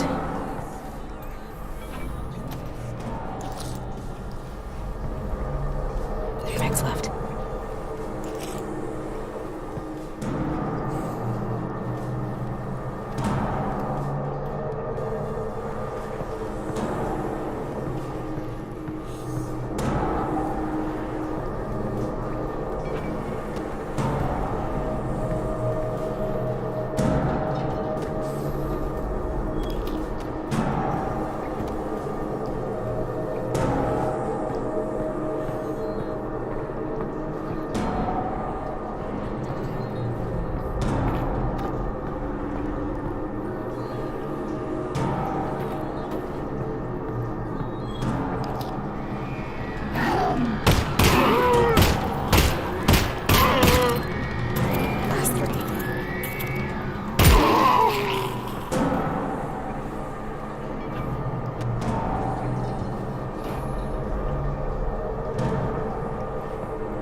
Amazing, Alyx. Thanks.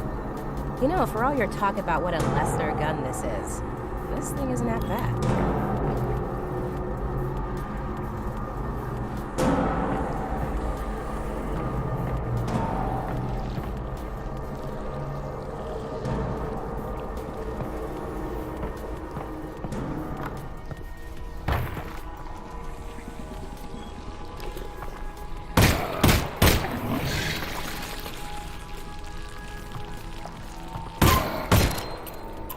Last one.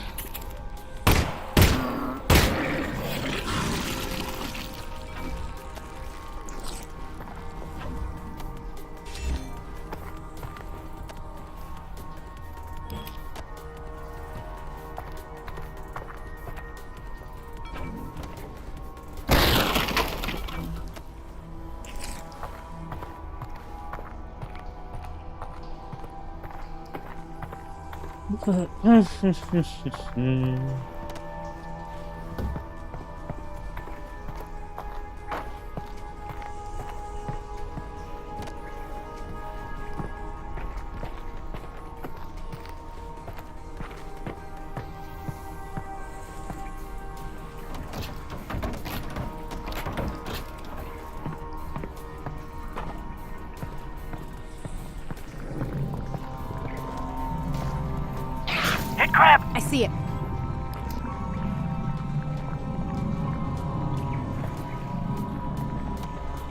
Until this point in the game, players have only seen headcrabs attached to the heads of zombies.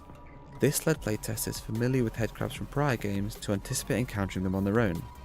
We decided to play up this anticipation by foreshadowing the first headcrab encounter with a headcrab that drops out of a vent before disappearing, as well as headcrab sounds in the environment, including a threatening headcrab sound coming from the part the way ahead.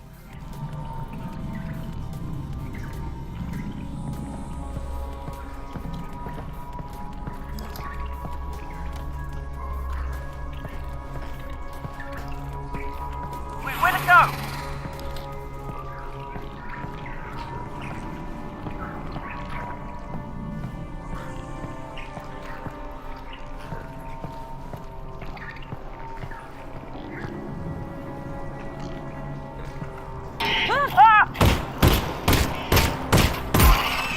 Yep, there it is. Found it. Probably only one of those.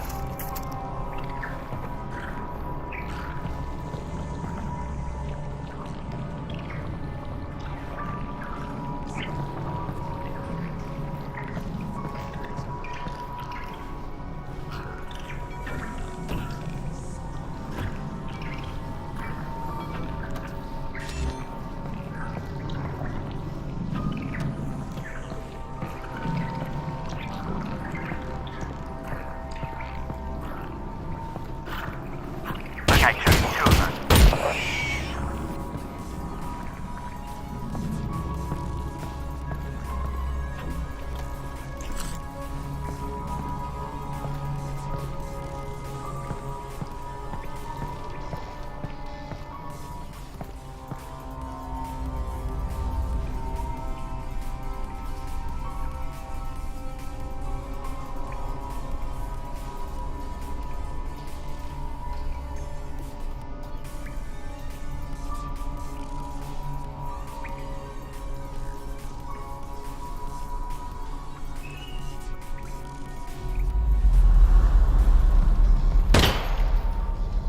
Heard anything about Dad, Russell? No. Radio silence since he got on the train. Damn it. Well, the good news is he's probably fine. How do you know that? Because they're taking him to Nova Prospect to torture him. That's the torture place. So they're hardly going to torture him before they get there. So he's fine. Logically speaking.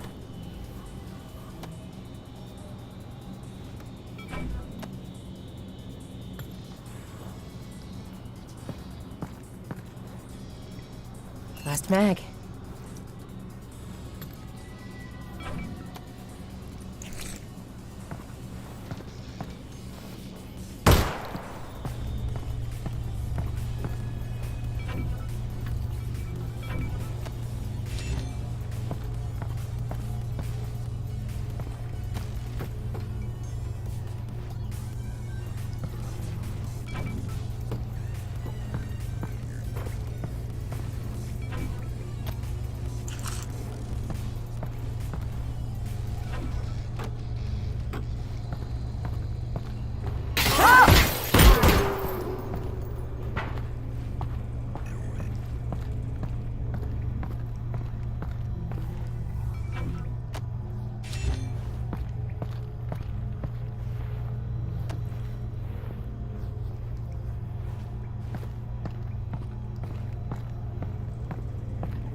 Russell, are you seeing this? Possibly. Are you seeing floating garbage? It looks like it's just cardboard. Right. Well, seems harmless. Yeah. Weird, though.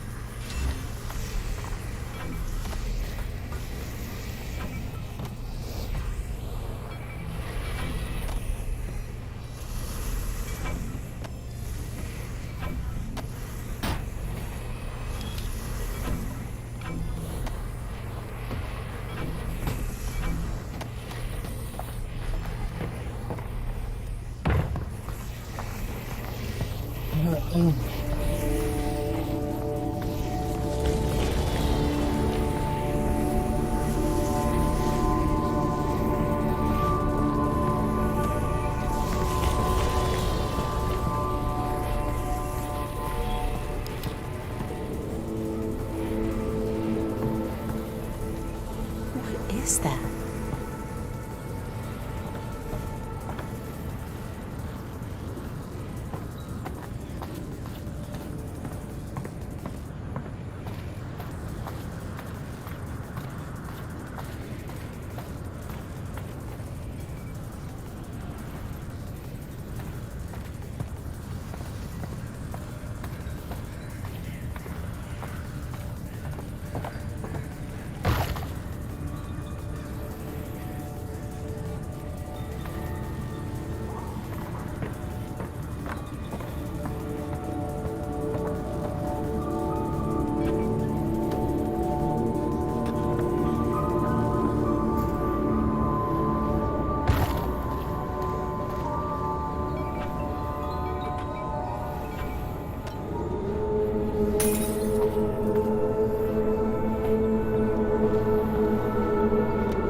There are many musical themes and motifs used throughout the game to represent unspoken aspects of the story and lore. For example, the Vortigaunts play an integral role in the subplot of the game, and we chose to use music to subconsciously communicate the repeating nature of their role both in the timeline of Half-Life Alyx and in the larger timeline of the Half-Life saga. Within the music in this scene, you'll hear variations of themes used throughout the timeline of the game, from the very first sounds of the game up to the finale in the vault. Variations of these motifs represent the imprisoned chanting of the Vortigaunts,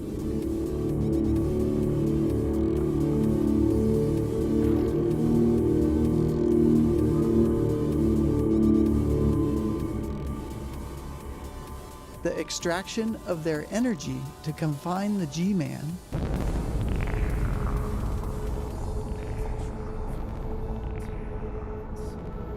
as well as historically familiar sounds representing the vortessence itself.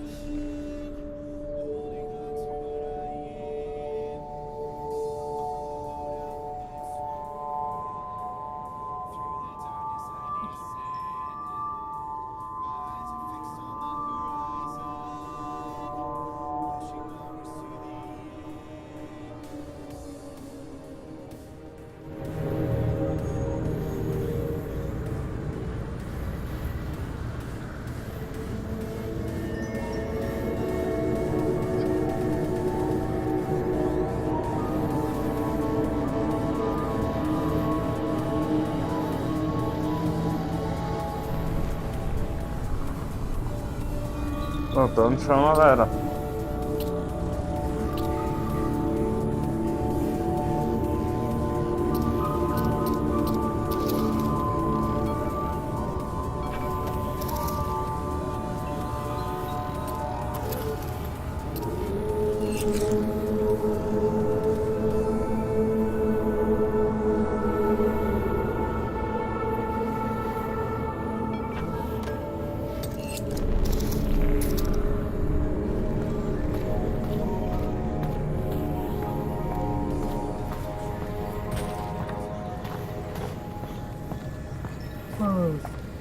Dos.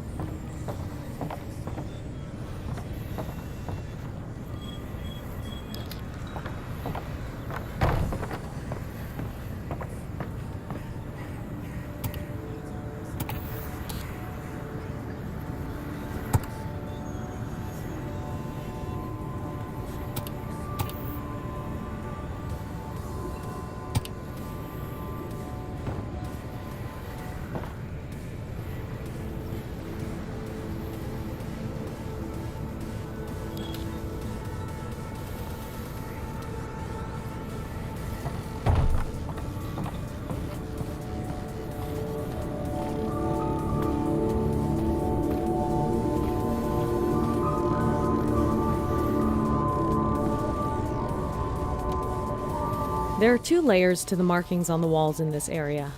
The square and dot patterns, that are the functional elements of the environmental puzzle, and the mural representing the Vortigaunt's interpretation of the events of the Half-Life saga. For the first few years of development, this area only contained the dot patterns supporting the perspective puzzle.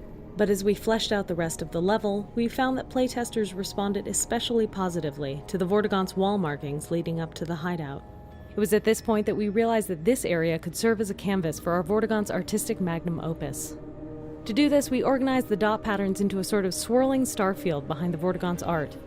The imagery itself, which was inspired by petroglyphs and other traditional rock art, portrays many significant events from the Combine invasion, painted hurriedly by the injured Vortigaunt, almost as if he was trying to capture what fleeting memories he still had of the vortessence from which he had been severed. The fact that Vortigaunts have a complicated relationship with time gave us a lot of leeway in terms of drawing this as a strict, linear timeline. For example, you may notice that the Vortigaunt uses contemporary Combine troops as shorthand for Combine invasions from the past, or that the timeline is just generally hazy. A little from the past, a little from the present, and a little looking forward to the future events of Half-Life 2.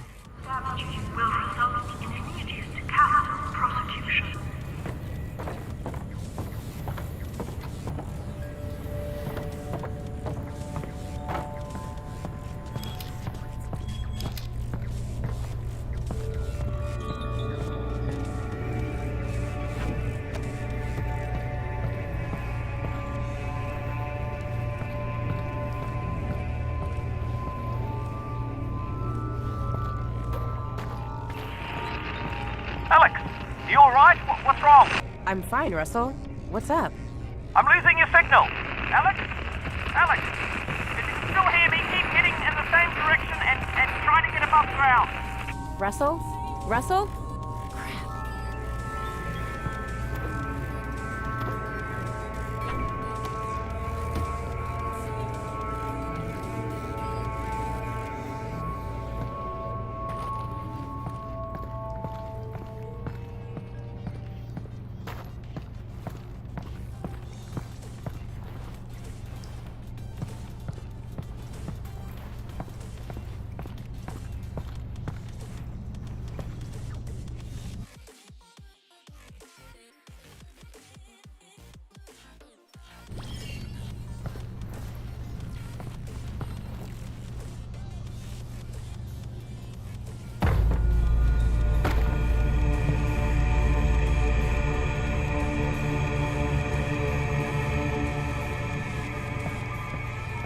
Whoa. This is weird. During our earliest attempts to raid Alyx, our instinct was to have her react to absolutely everything. But what we learned from playtesting was that Alyx reacting too much could actually be off-putting.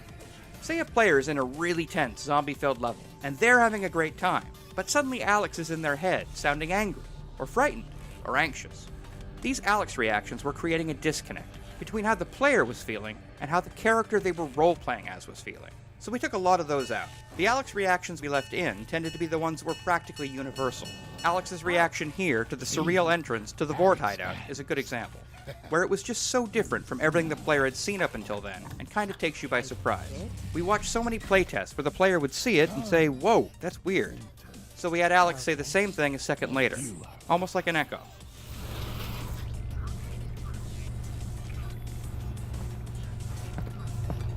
So, what's a Vortigaunt doing here? Cooking. Right, but I mean in general. I have a brain injury. Oh, I'm sorry to... My brain is injured. That's terrible, Ow. and I hope... Look, I'm actually pretty busy looking for my father. Eli Vance. Vance, yes. The Combine have him, and I really do need to get moving. The Combine, yes. Do not go yet. I must show you something. Look, I appreciate... This way. So, das war quasi das nächste Achievement. Hat es genommen. Frisch gepresst. Passt. So, dann ist es Knopf, Knopf. So.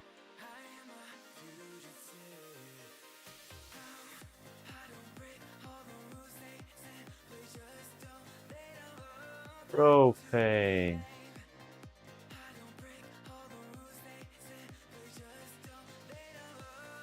So, wo haben wir's denn?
Habt ihr eine Xing-Granate? Gut, das... Ah. So.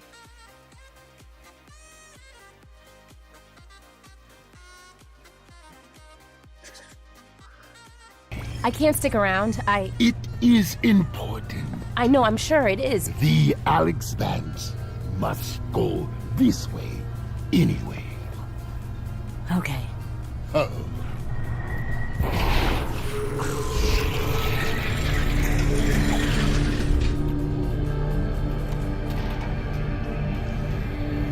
For as long as we've been making choreographed scenes like this one, we found that there are two types of players. Those who become engrossed with the characters, and those who tinker with everything around them, paying little attention to the scene's action.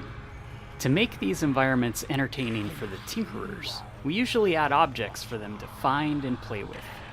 Since this scene is split into two rooms, we were able to add a large number of interactions to this first room for players to discover after the Vortigaunt has moved to the second room. Some interactive objects are pure physically driven toys, like the dangling headcrab corpses and the hanging pans. Others are animations triggered by the player's actions, like the way the caged headcrabs react to the player approaching or shooting them. One type of object on the table is a squeezable headcrab heart, which is a remnant from an older version of this scene where the player would revive a wounded Vortigaunt by squeezing nectar from these hearts. While that scene didn't work out, we found the experience too compelling and, well, too gross to completely cut from the game. Enter.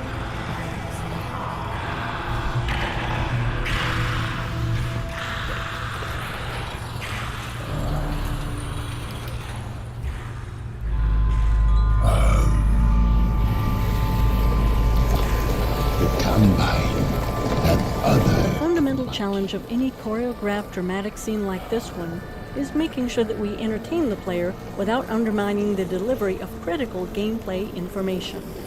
In this case, the player needed to leave this scene with the knowledge that the Vortigaunts have been imprisoned and that the player should seek the Northern Star. This particular scene went through many different variations during development, from a cooking scene with an extremely traumatized Vortigaunt to this humorous version. We even experimented with an interaction where the player was required to squeeze the nectar of several headcrab hearts into the Vortigaunt's mouth to revive him. While this was a memorable and novel VR interaction that ensured the player was engaged with the scene, the interactivity on the player's part often resulted in playtesters remembering the actions they took, but not the critical gameplay information. Eventually, we ended up with this more humorous scene, which struck an effective balance between entertainment and gold delivery. Importantly, we also distributed the scene across 2 separate rooms, breaking the information delivery into 2 steps. The first room where the player meets and learns about the state of the Vortigaunt, and the second room where the player is given their new gold. Separating these physically into rooms seemed to help players more reliably retain the critical information delivered in the second room. While this scene did undergo a lot of changes, one story beat remained virtually unchanged from the very first roughed-in version. The moment the Vortigaunt tosses a head crab carcass down to the player and yells, "Sustenance!" Right from the start, this moment always got a great reaction from playtesters and remained all the way to the final product.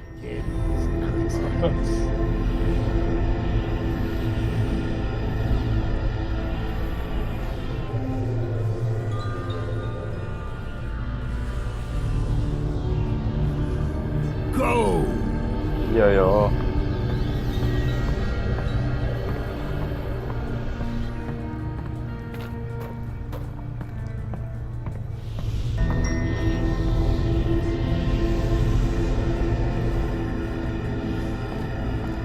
Your journey brings you this far. Just a little farther.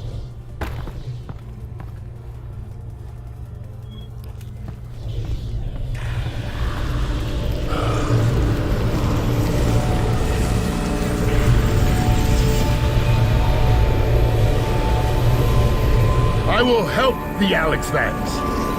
Look to the northern star. Why? For guidance. Okay, thanks. Are you done helping? I am not. Here. Sustenance. I'll eat it later. Thanks for the help. You will be welcome.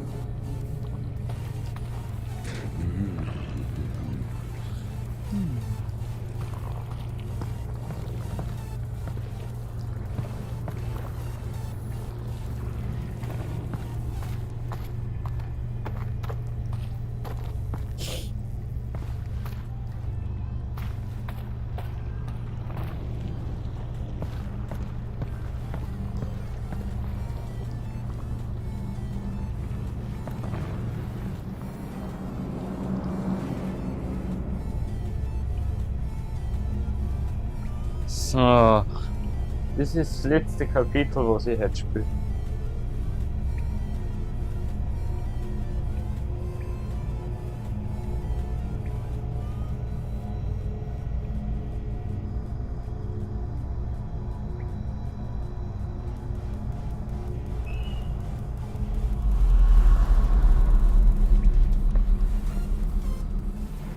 Alyx!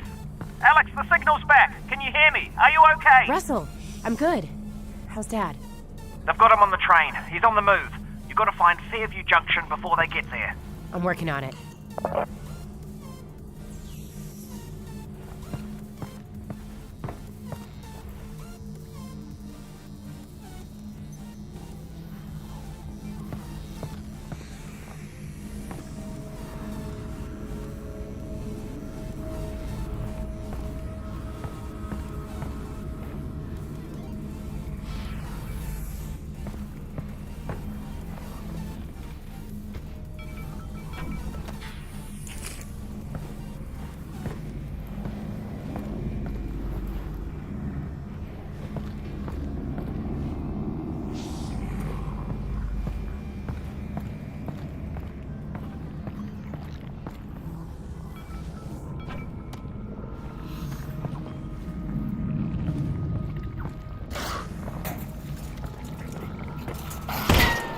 So anything happened when you cut out? You're not gonna believe this, but I ran into a Vortigaunt. A Vortigaunt? What was he doing down there? Hiding. I think he escaped from the Combine. What did he say? You ever meet a Vortigaunt? He said about crazy Vortigaunt stuff.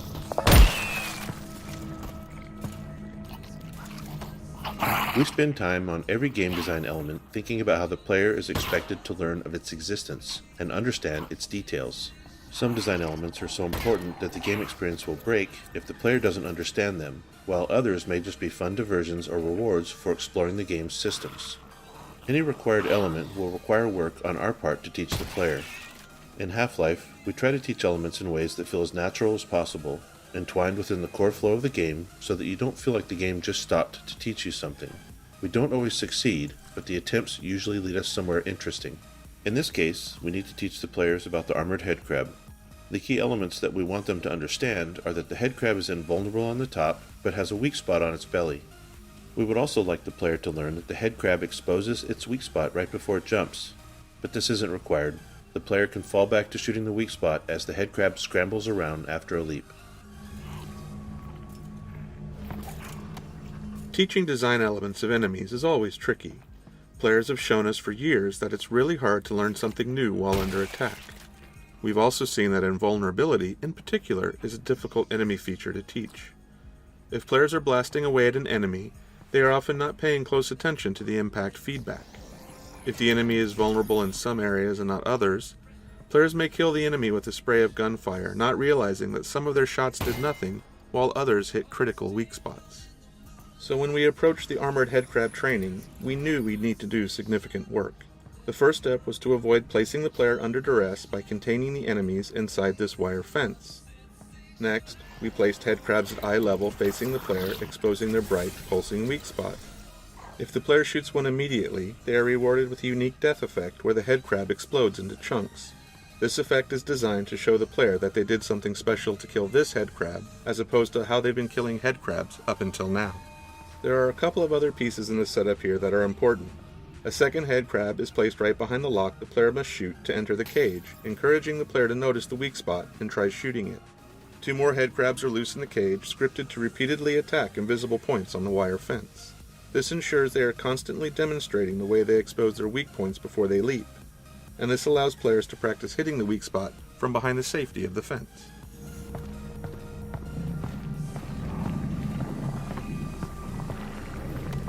With any section of natural entwined training, we've observed that there's rarely any one thing that succeeds in teaching all players, nor do 100% of players leave with the perfect understanding we'd like. If player understanding is absolutely critical, we have to build a more bulletproof gate that ensures the player demonstrates understanding before moving onwards. In fact, we do just that when the player acquires the shotgun in the next area. In the case of the armoured headcrab, however, playtesting showed that we could afford to let a few players through with less than perfect understanding. This section gave them enough of a chance to experiment that they got a sense of what was going on, and further encounters with armoured headcrabs solidified it. There was still a lot of iteration on the visual design of the headcrab to further drive home its armour and weak point, and we also added a custom response to shotgun fire. In that case, the armoured headcrab flips over and wriggles for a second, exposing its weak point. This was added to reduce the resource loss we saw happening in players who were still struggling to understand the armoured headcrab mechanics after they acquired the shotgun.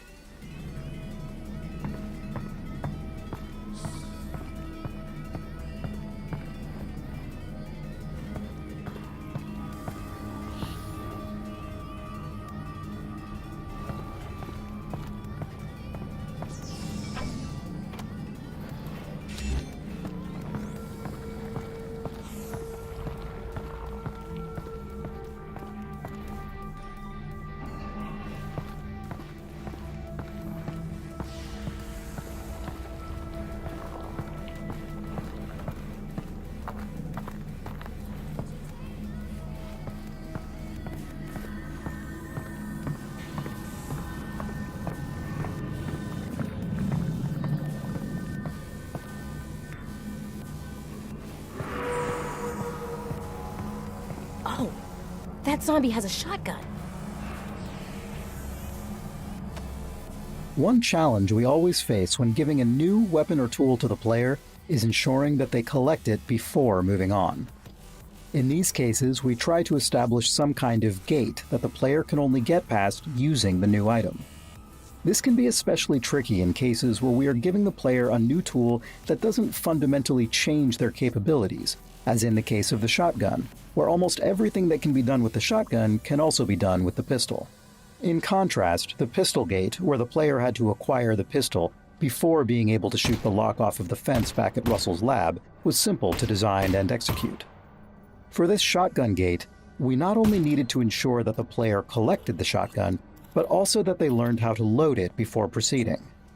We playtested a number of approaches to teaching the reload mechanics during combat, and repeatedly found that it didn't work. When faced with learning a new, complex task under duress, players would retreat back to using their pistol, which was a known quantity to them.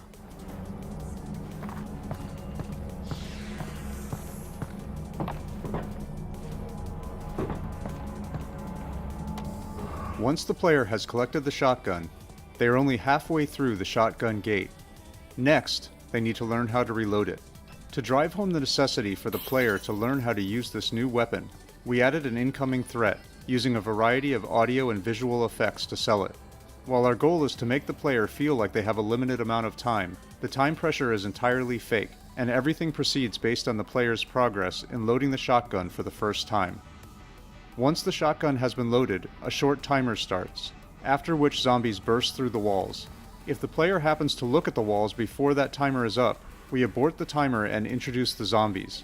The combination of a timer and a look trigger is a common trick used in places where we'd like the player to see a neat visual moment, but we can't wait forever or the game simply won't progress. The breaking of the walls by the zombies is the final step in opening the shotgun gate. Having new enemies open the way forward when they enter the player's space is a fairly tried and true method, but it's never one we're particularly happy with. It's always a bit too convenient and lacks agency on the player's part. But in a setup like this, which contains a novel puzzle, a new weapon, and its associated mechanics, plus an ambush, we're already dealing with a lot of design complexity packed into a small space, and further additions would complicate the scenario even further.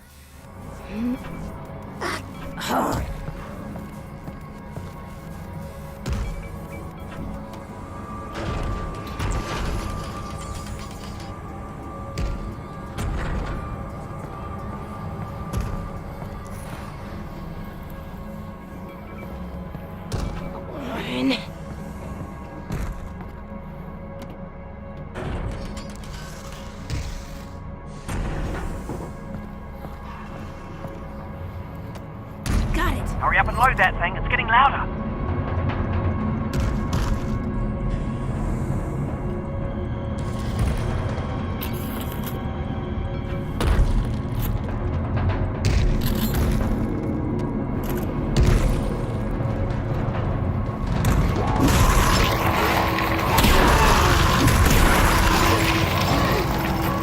Last 2 shots.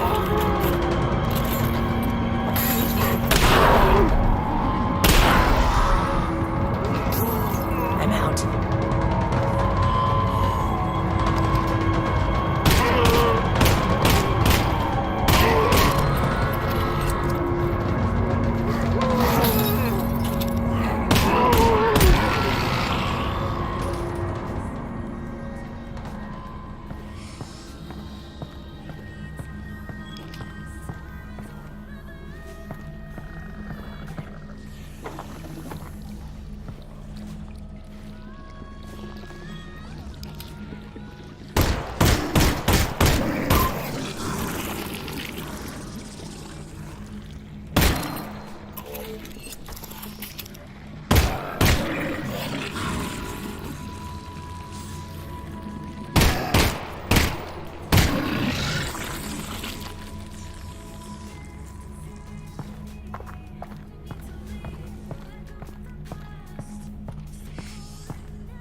Three more.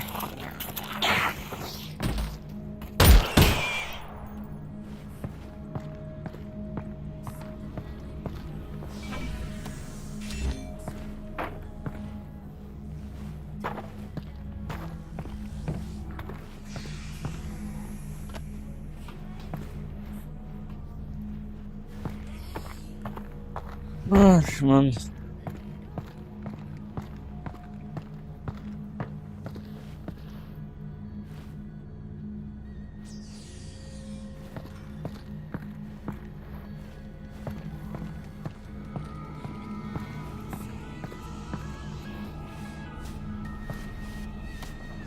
the visual design of the shotgun included a number of challenges. Shotguns in games are generally powerful, and we communicate that power with bulk. As a result, they're big and held in two hands. But our experiments with two-handed VR weaponry didn't reach a level we were satisfied with. When holding a two-handed object in real life, the object itself provides a physical connection between the two hands, and that constraint allows players to stop thinking about it consciously, in addition to providing physical feedback. In VR, without that connection or feedback, we found that players had to keep maintaining their own internal sense of how they were holding their two-handed weapon, or they dripped their hands into positions that were hard for us to reconcile. As a result, our two-handed weapons required players to play along more than we liked. Since one of our core goals with Half-Life Alyx was to allow players to fully immerse themselves by ceasing to think about what they were doing in real life, we decided to focus on single-handed weapons, including the shotgun.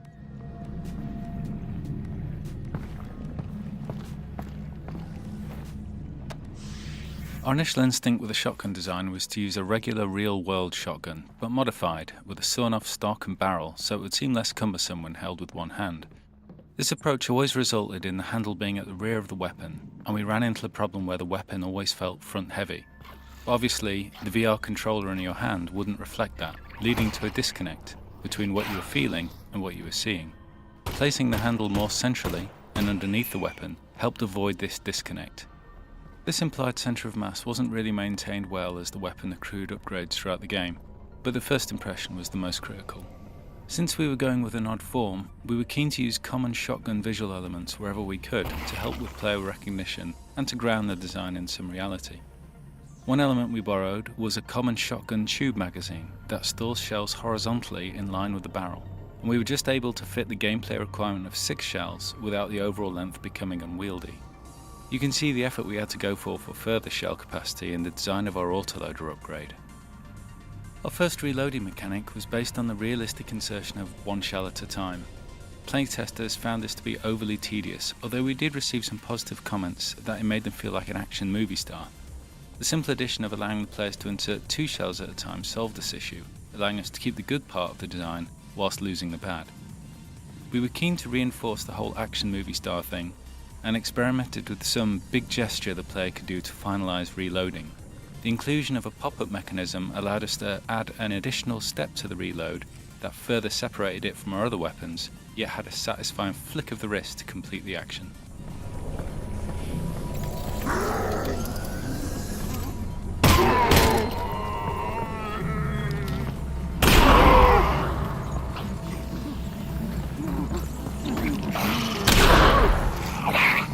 One left.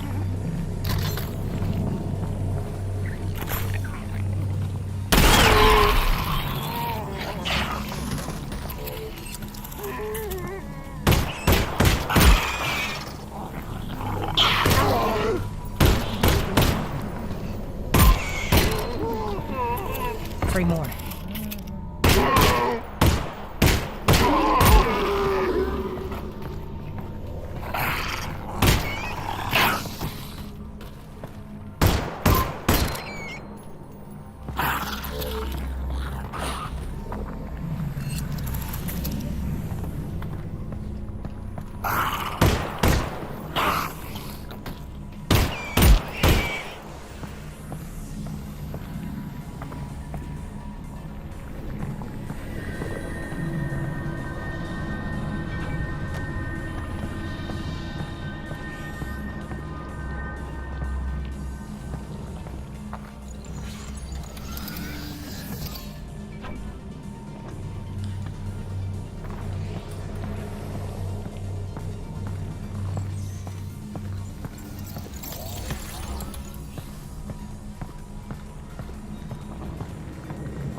Okay.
Out of shells.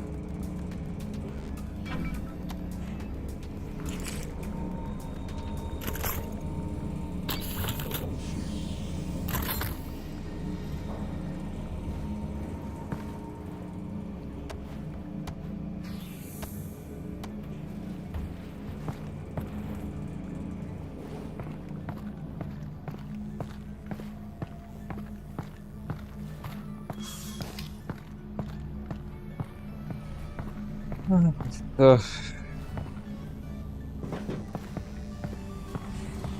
Was ist nochmal für 20 Dinger gegangen? Oh, das ist Bullshit. Achtet keiner.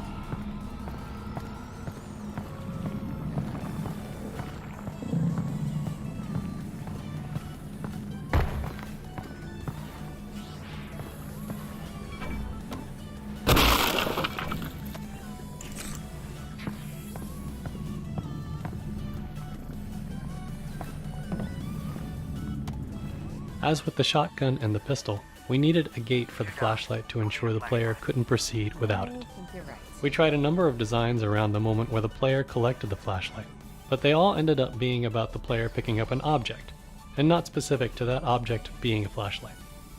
Given that the flashlight's primary function is to provide light, we felt the gate needed to be an area of darkness. We also really wanted the player to be excited to get the flashlight, and that meant they had to experience darkness before collecting the flashlight. This turned out to be an interesting challenge because we already had many poorly lit areas prior to this, and now we needed an area that was so dark that players would correctly interpret it as a gate. Our initial implementation was simply to ensure there were no lights within the hallway. Unfortunately, playtesting immediately showed that wasn't enough. Some VR headsets have extremely low black levels, and on those headsets, enough light bounced in from this lit area to enable players to move forward. In addition, our low ground fog provided just enough contrast in the dark hallway for players to make out the scene and stumble through it. Even once we removed fog and bounce light in this area, we saw yet other ways that players tried to move forward. Some players would fire their pistol repeatedly, using the muzzle flash as a strobing light source. Others would use the teleport targeting UI to probe the room, because at that point in the project, it had a small light source attached to it. In the end, we disabled muzzle flashes inside the hallway, and the teleport UI lost its light. The final step was the addition of some dialogue from Alyx, commenting on the darkness and her need for a light source. This was aimed at solving a perceptual problem. Up until now, our game has taught players that their goal is to continue moving forward. And any time that forward progress is blocked, it's because there's something in the local area that needs solving. Given that structure, it's entirely rational for players to do everything they can to find some way to see in the darkness ahead. Alyx's dialogue is aimed at telling the player that the game has recognized their attempts to move forward here, but the solution lies elsewhere. Subsequent playtesting showed us that this dialogue, coupled with the brightly lit area containing zombies off to the right, helped tug players past the darkness entrance and on towards the flashlight.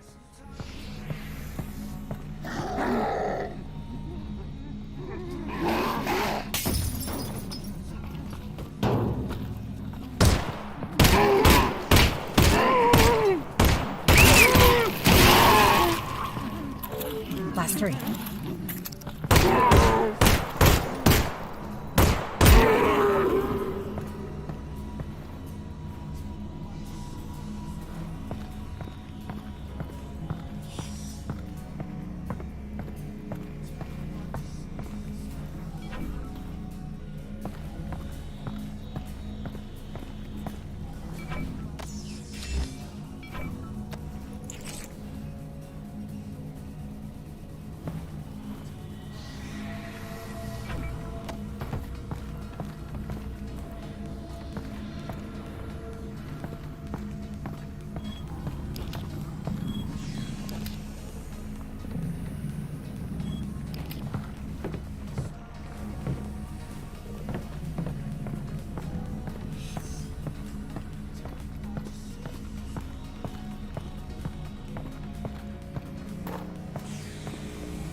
Like hacking and environmental puzzles, toner puzzles like this one are often used to relieve tension from combat and engage the player's mind in a refreshing way.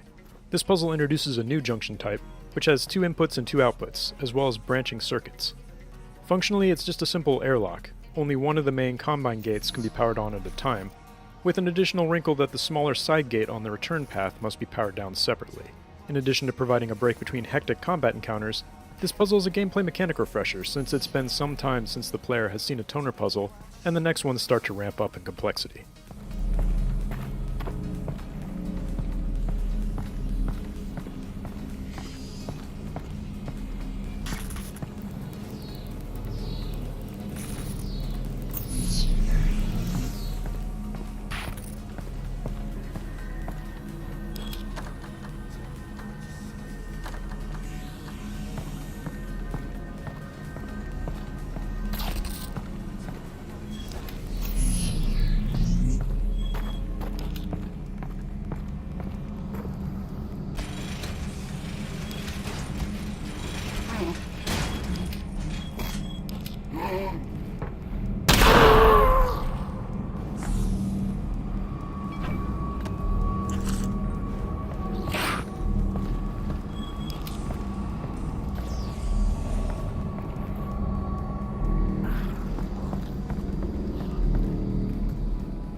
Whew.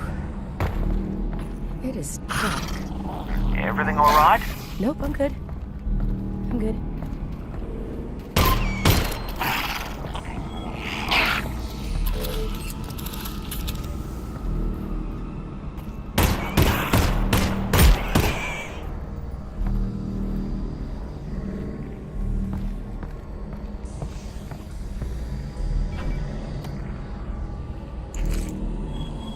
Last 4. Last two. I'm out.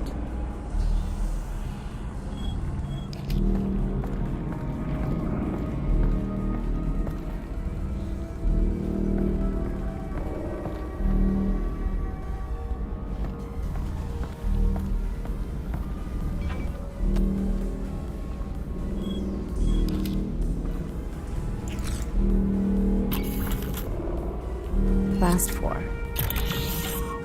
3 shells left.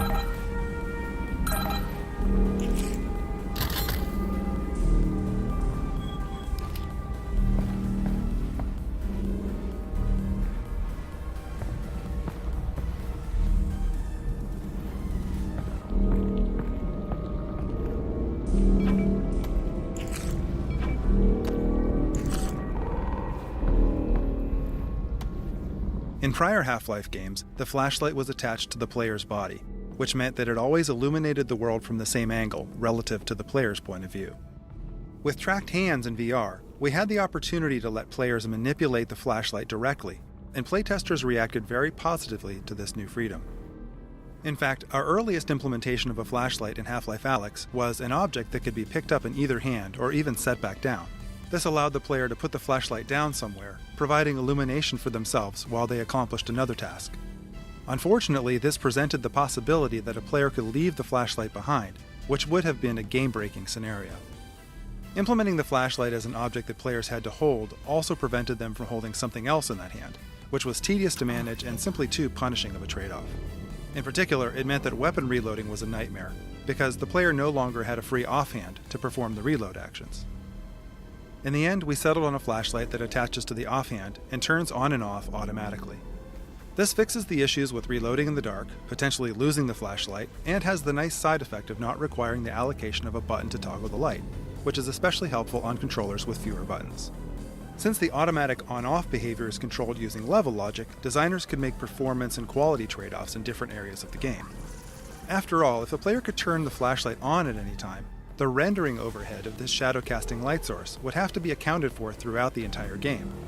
On the other hand, if the flashlight is known to be off in a given area, a designer can make use of the resulting rendering headroom by increasing the fidelity of the environment in other ways.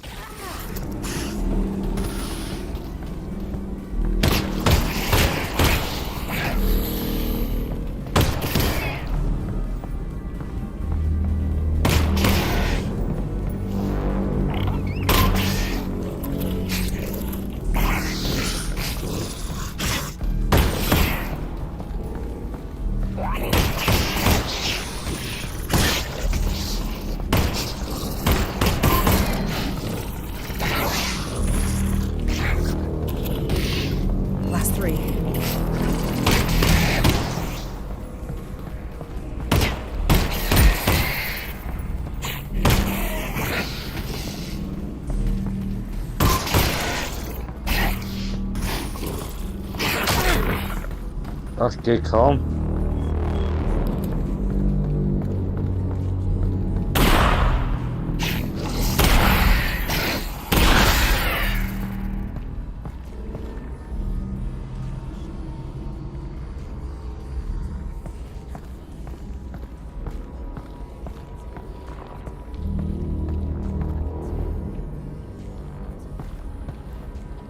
So. 3 shells left. I'm out.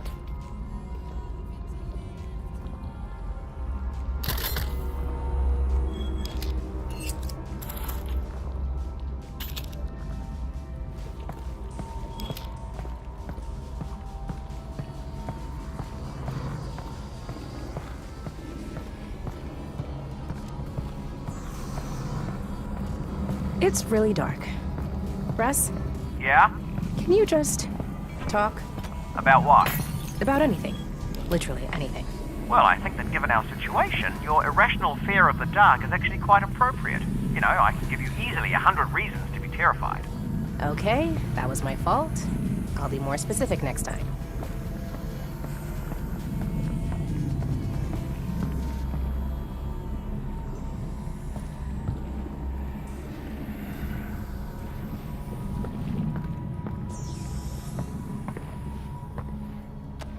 Shortly after adding the flashlight to the game, we discovered that playtesters would frequently brace their gun hand with their flashlight hand.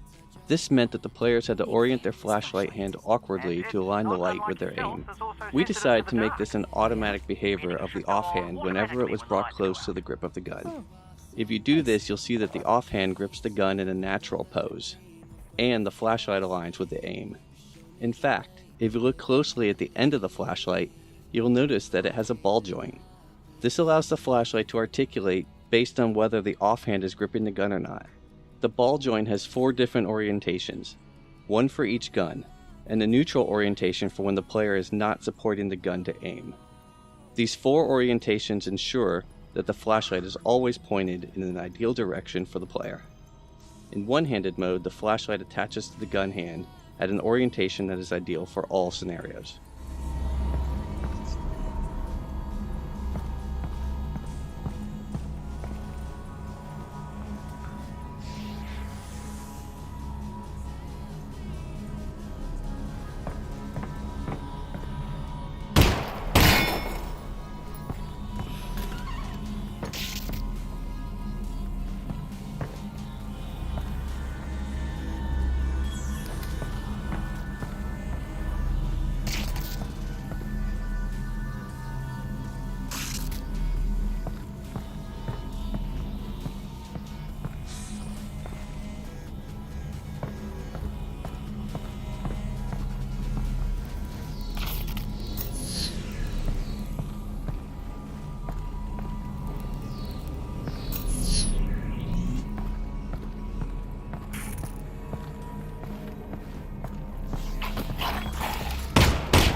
Last one.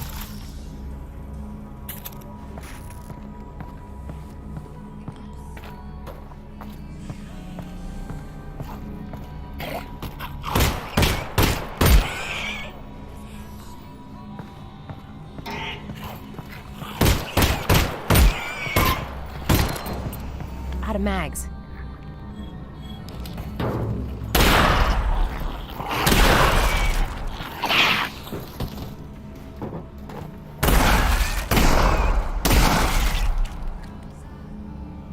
Four shells left. I'm out.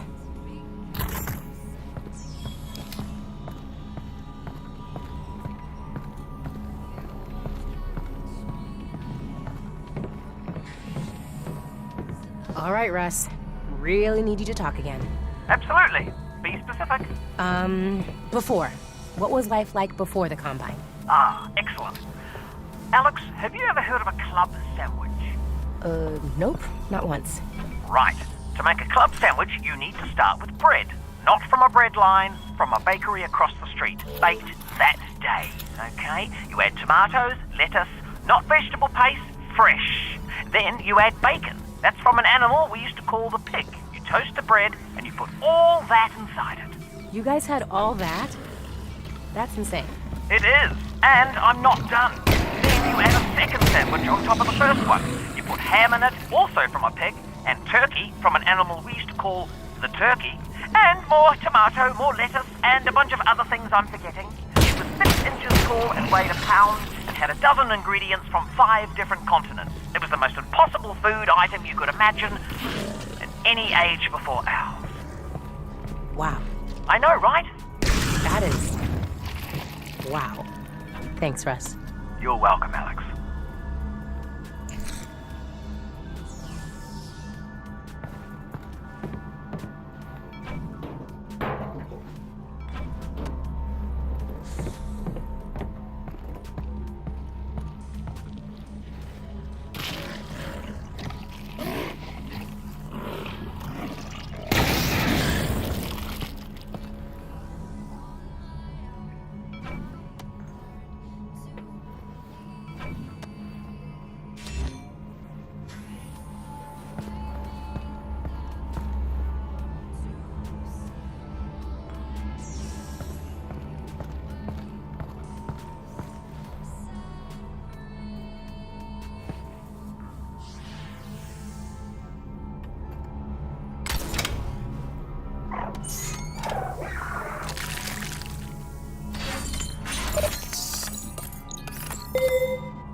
When the writers create a new character, we try to write a variety of material from that character's perspective to help find their voice.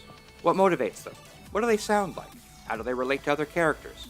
It's helpful to know the answers to questions like this early in a project, particularly when working with a team, where different people might end up writing for that character. The club sandwich story that Russell tells in this section started out as one of these writing exercises. The writing team wrote pages and pages of Russell telling Alyx stories about life before the Combine, getting irritated with her, telling bad jokes, pretty much the whole emotional spectrum. As we refined Russell's character, almost all of that fell by the wayside. We needed to do that work to get to Russell, but most of it didn't sound like Russell anymore. Later in the project, we decided to make Alyx scared of the dark, so we needed Russell to talk a lot in this section to keep Alyx company. It didn't matter what he was saying, it just had to be this voice in the darkness that she was grabbing onto. And then we remembered, hey, didn't we write a rambling sandwich monologue a year ago? And the club sandwich speech was resurrected.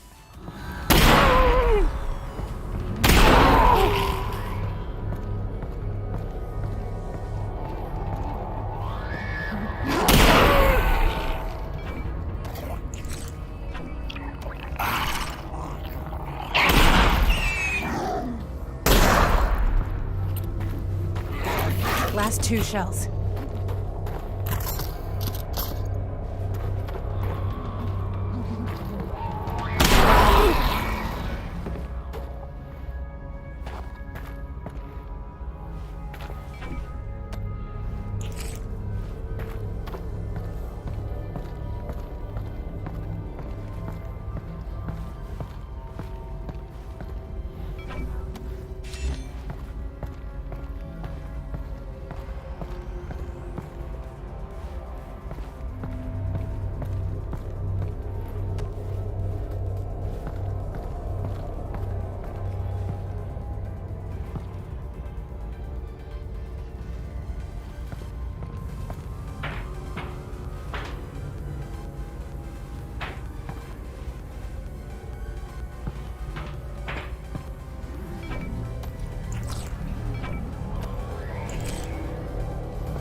Out of shells.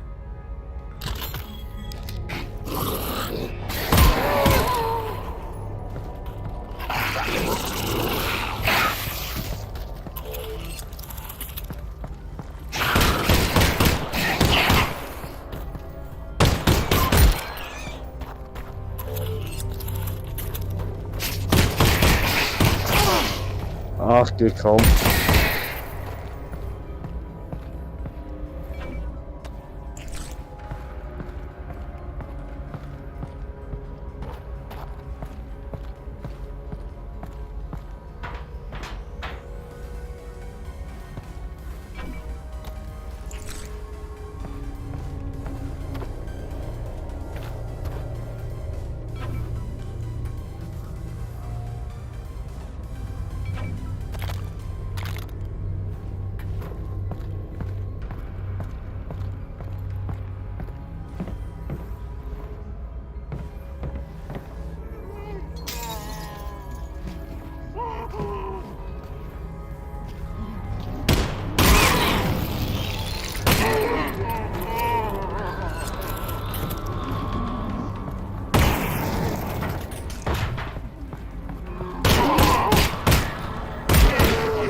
So.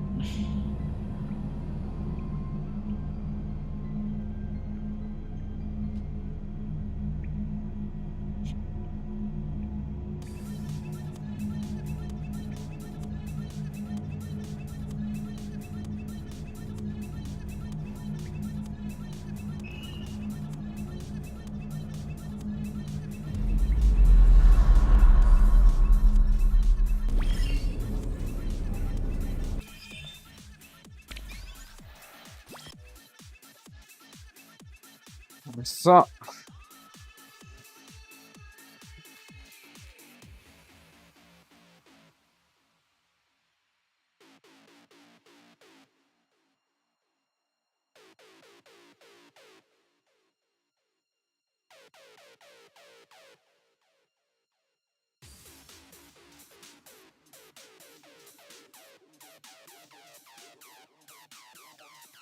Somit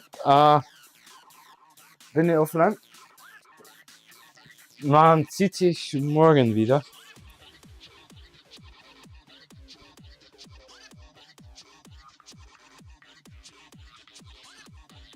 Somit, ich hoffe, es hat passt. Somit, man sieht sich.